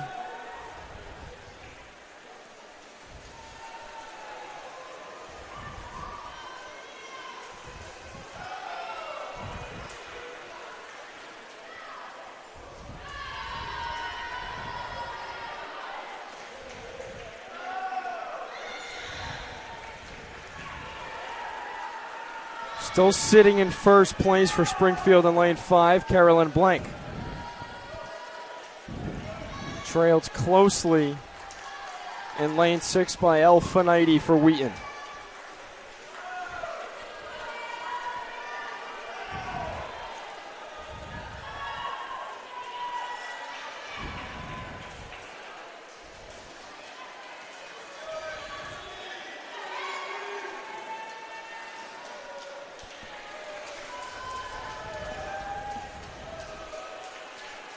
Springfield still dominating on the third leg right now and in the lead for the Pride. In lane 5, Lizzie Fraser. Not far behind her though, in second place, it's Bridget Cleveland. She's in lane 6.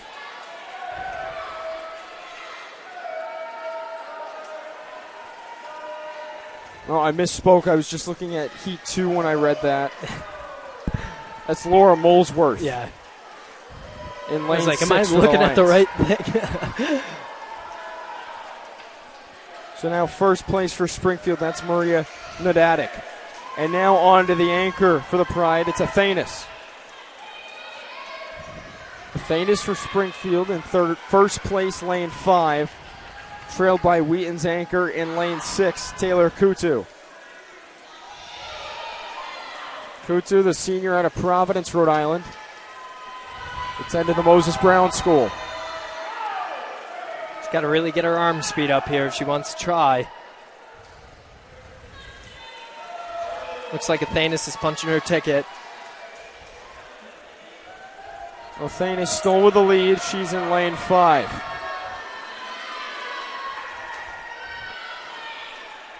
It's neck and neck for third place in lane 3 for Wheaton, and in lane 2 for Springfield. Maddie King going up against Faith Morrison.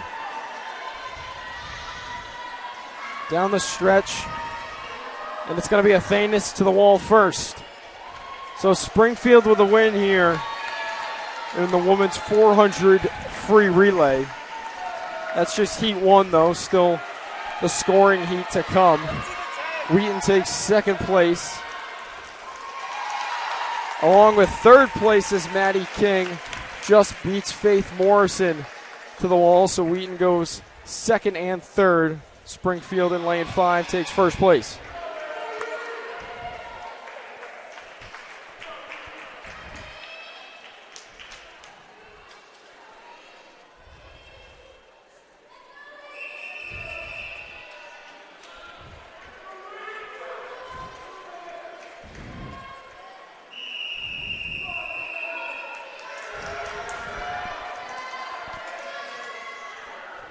Final event for the girls.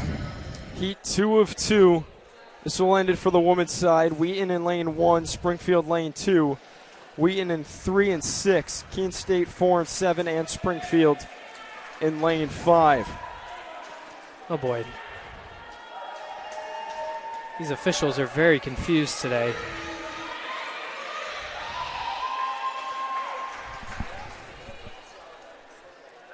Wheaton teams in lanes 3 and 6 are as fast as they get, and there was just an announcement from the official system, not sure what it was for. The swimmers went off of the blocks momentarily and are standing off to the side as I speak. Yeah, I really don't know what they're doing. Okay, he's going back now.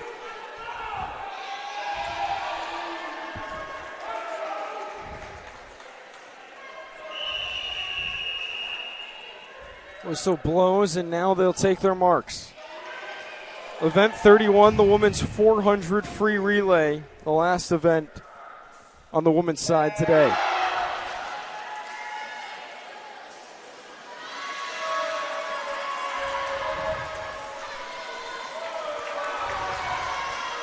Through the first 25, Wheaton in lane 3 with the lead. It's Hope Campbell. Also swimming at a really strong pace, Amelia Butler in lane 6 for the Lions. I was looking for who that was. I was just about to say she has the slight lead over Hope right now. Now into second place, Springfield in lane 5, Kay Shen. Now Shen and Butler even with each other as they finish up their leg of the women's 400 free relay. Yeah, Shen gaining huge ground. Elfinighty into the pool. Second leg swimmer in lane 6 for Wheaton, Chamberlain. Lane 5 for Springfield, and she's in the lead.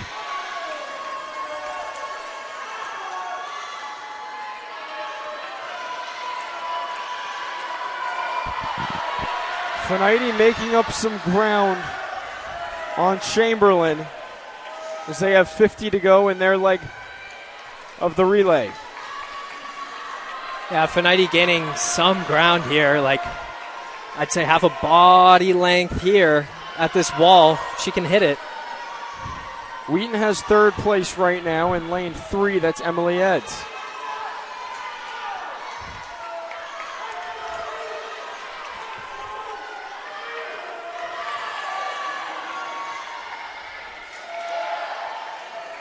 Into the pool first in lane 6, it's Wheaton, Bridget Cleveland. So it goes from the freshman Finite to the freshman Cleveland. Right behind her, though, for Springfield in lane 5, it's Lizzie Fraser.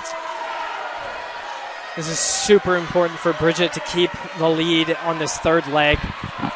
Leg number 3 is definitely like the most change that can happen in a freestyle relay, especially the 400 where there's 100 of each, you know, a swimmer's swimming 100 of each. So Cleveland going at a really good pace right now in lane 6. yeah, she has now a body length on Springfield's A relay. So let's see. I believe this is Katie Walls anchoring. And it is Walls in lane 6. Yeah. I mean, it's going to be nearly impossible for anybody to catch Walls. Yeah, I know. Yeah, that relay start alone, like, holy moly. Charles Monge for Springfield sits in second, swimming the anchor in lane 5 for the Pride. Wheaton still in third in lane 3. Reese Hartman gave it over to Garen Stone. Walls just lapped the Keene relay to her left. Touched while they exchanged. They're like a 50 in front of them. Look at this. So it's going to be Katie Walls coming down the stretch. Another win for Walls and another win for the Wheaton woman to cap off their day. Wow. Winning time of 3:35.30. The Wheaton woman end their day with a win and end their home fall semester meets with a win in the 400 free relay. Springfield in second place in lane 5, anchored by Charles Monge. 3:38.74 is the time. Wheaton takes third in lane 3, anchored by Garen Stone. Awesome way to wrap up a home meet, especially after a win last night and a dominant victory today. Must feel good for the Lady Lions. Now on to event 32, our last event of the day. It'll be the men's 400 free relay. There will be 2 heats of this. Heat 2 is going to be the crucial one scoring-wise between Wheaton and Springfield, and Wheaton's going to have to pull off a miracle for a comeback against Springfield. But first, we have Heat 1. In lane 2, it's Springfield. Lane 3, Wheaton. Lane 4, Keene State. Lane 5, Springfield. And lane 6, it's the Wheaton College Lions.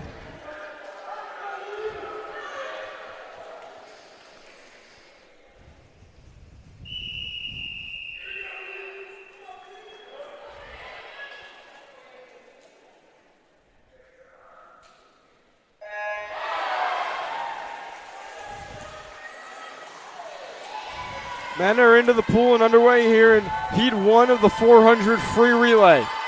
To the wall first for the Lions in lane 6, it's Luis Bonetti. Bonetti out of the Dominican Republic.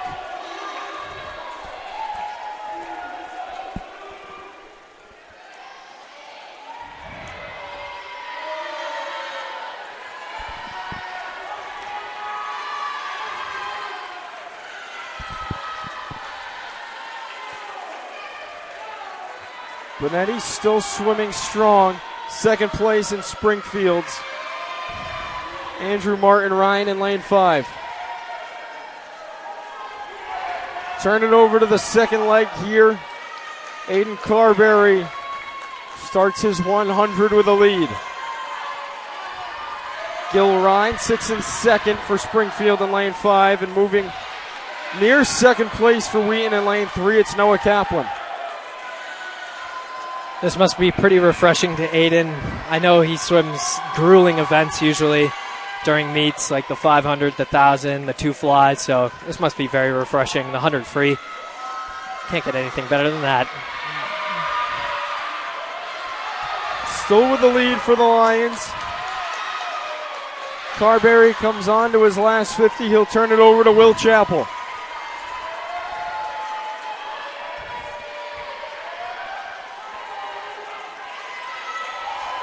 And Chappell's into the pool, and Wheaton's got a huge lead in lane 6 here in Heat 1.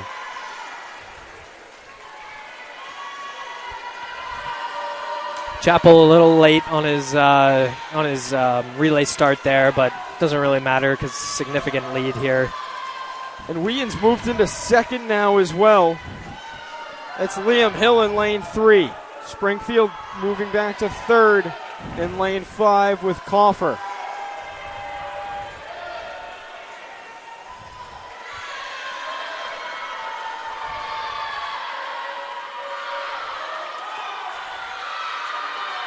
Still going strong out in lane 6. It's Chappell and the anchor, Colton Lebrecq, getting ready to come on for his 100.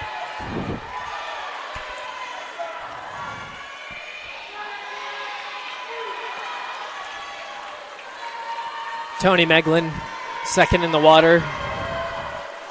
That's Meglin in lane 3 for Wheaton. Springfield still in third, lane 5, anchored by Studley.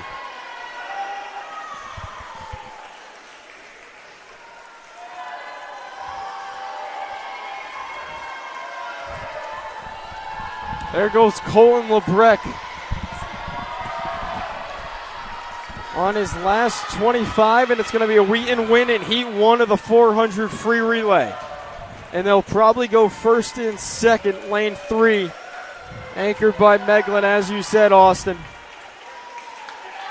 To grab first and second, Springfield will take third in lane 5, anchored by Spencer Studley. Very, very crucial race coming up. Crucial might even be an understatement. Not sure the exact points after the IM, but Wheaton is definitely trailing by a fair margin. It's their last chance here to make it up.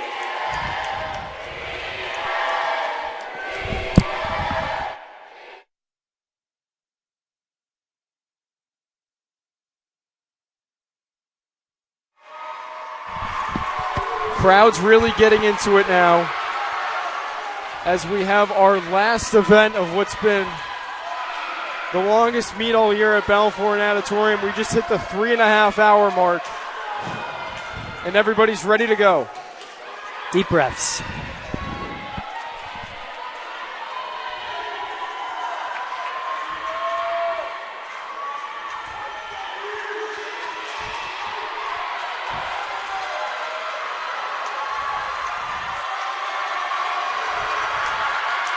Just going to turn it up and let you listen to this crowd.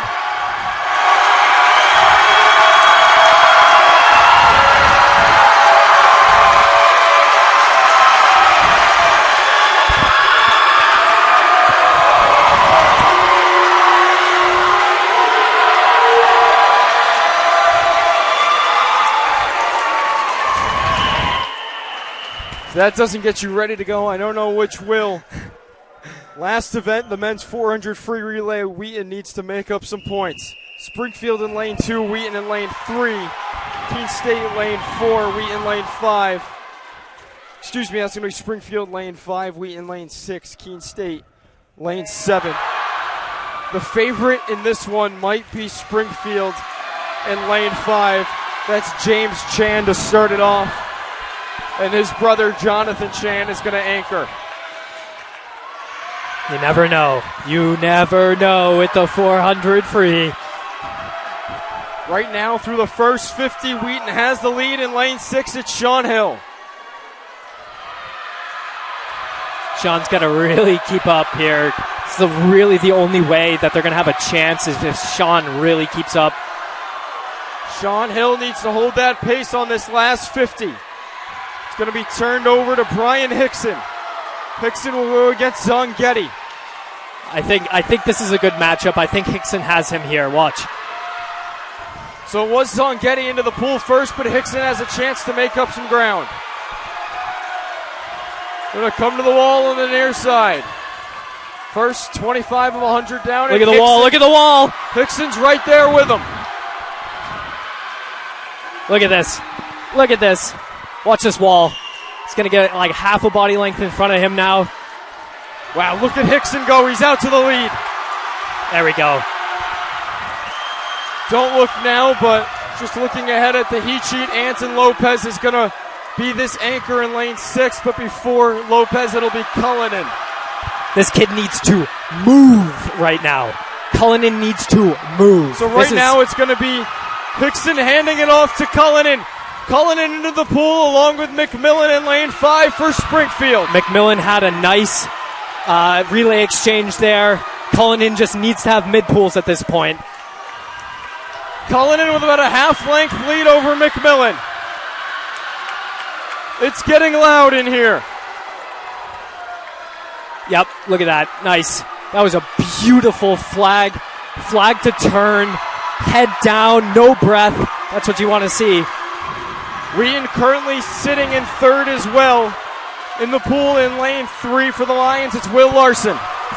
That turn just literally slowed his momentum down so much. Cullinan needs to put his head down.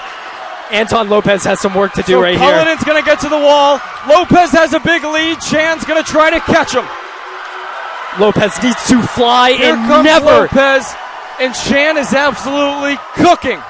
Lopez cannot get on that left side of the lane. He's creating too much of a wake. He would be helping Chan so much right now. Lopez just needs to hold off Chan in the last 50. Lopez with a length lead. Chan doesn't have it in him.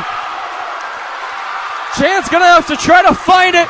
Lopez, last 25, still with the lead, and they're coming down the stretch here in Balfour. Chan gained a little bit. Chan gained a little bit off that wall. He's tempoing up a little bit. Lopez needs to hold him off. Last touch. That's it. Wheaton College. That's it. Mayhem. Wow. Chalking up another win. Wow. They end the day with a big win in the 400 free relay. Anton Lopez held off Chan. That is how they do it. I don't know what it is in Balfour, but sometimes that last relay really just has that energy. There's something about this place. Wheaton grabs the win in event 32, the 400 free relay. They also take third from that lane 3 team that was anchored by Evan Domingos. The winning time in lane 6 for Wheaton, 3:11.83. One of the best relay teams you'll find in all the land. Yeah, that was a stacked relay. So excited for championships in the mid-season meet to see what those guys can go. They probably all went 48s and under. I don't see any of them going slower than 50. Not sure what the final scores will come out to. We'll have to see if it's enough. Don't go anywhere, though, on the Newmax Sports Network here. We'll have final scores being announced, as well as post-meet interviews that Austin will conduct. Not sure who we're going to grab for those, but we will have one women's swimmer and one men's swimmer up here in the booth with us to talk to Austin about today.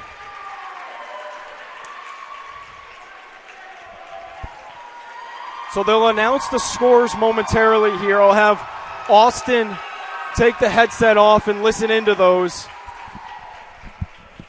and then try to relay what those are across the mic.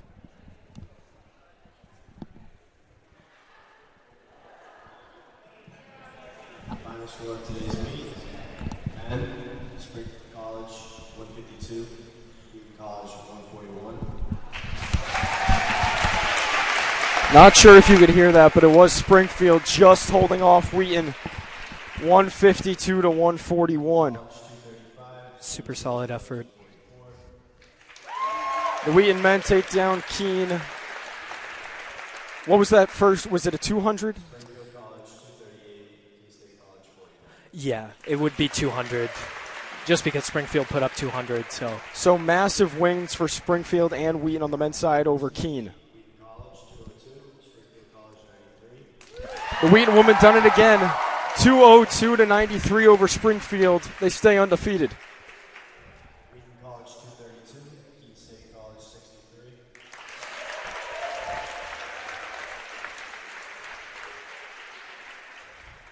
Springfield College 199, Keene State College 90. Wow, that was close.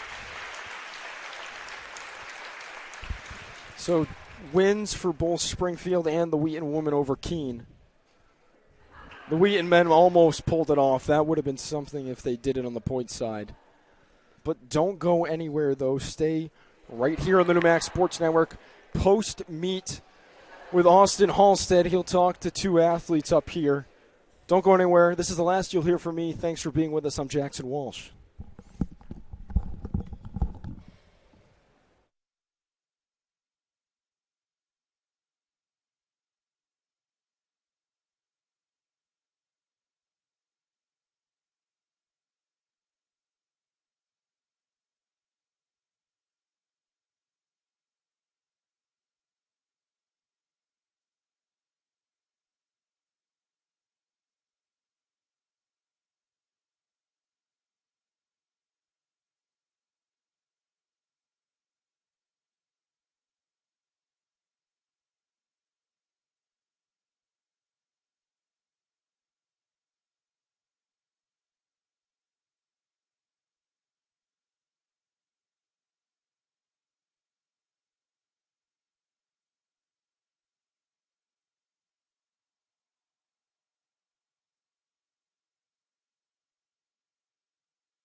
Alrighty, I'm back with Lily Watson. Lily, you swam the 2IM, 2 free, probably missing a couple more. How did the 2IM compare to the 2 free in the sense of the freestyle leg?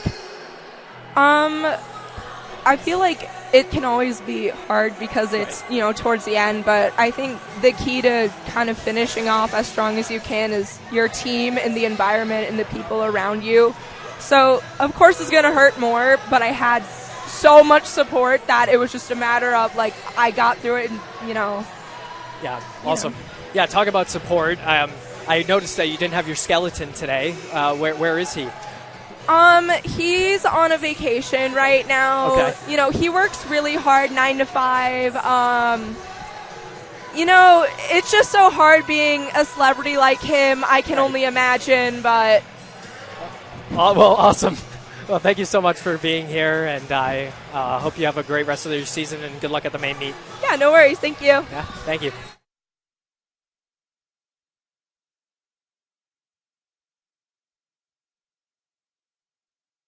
Alrighty, I am back here with Anthony Meglin. Tony, beautiful 100 fly, 56.5? Yeah, 56.53. Awesome. How did that feel? It felt really good. I definitely have some things to work on for next time, but going 58s for most of the season so far, I'm happy to get out there and drop another second and a half. Yeah. This was the meet to do it, honestly. For sure. Springfield's a big competitor for us, and we didn't want to go out there without a fight. So awesome. Well, yeah, congrats on that. I had one more thing to say. I always say when I'm commentating and watching you swim fly, you have the most beautiful fly for a man of your size. Thank you. How did it feel like in terms of past meets and all that kind of stuff, and translating it from practice and all that? How is it feeling? Yeah, honestly, I've been focusing on trying to just move myself forward more instead of getting my body up. Yep. It felt very fluid. I was trying to flow and get the right motion down to just get to the next wall. Yeah, no, I always notice that the chin's always down. Very, very nice fly. So congrats on today. Thank you very much. Huge time drop, and good luck in the main meet. Thank you. Thank you. Alrighty, and this is me, Austin Halstead, signing off on the New Max Sports Network. I was joined by Jackson Wall.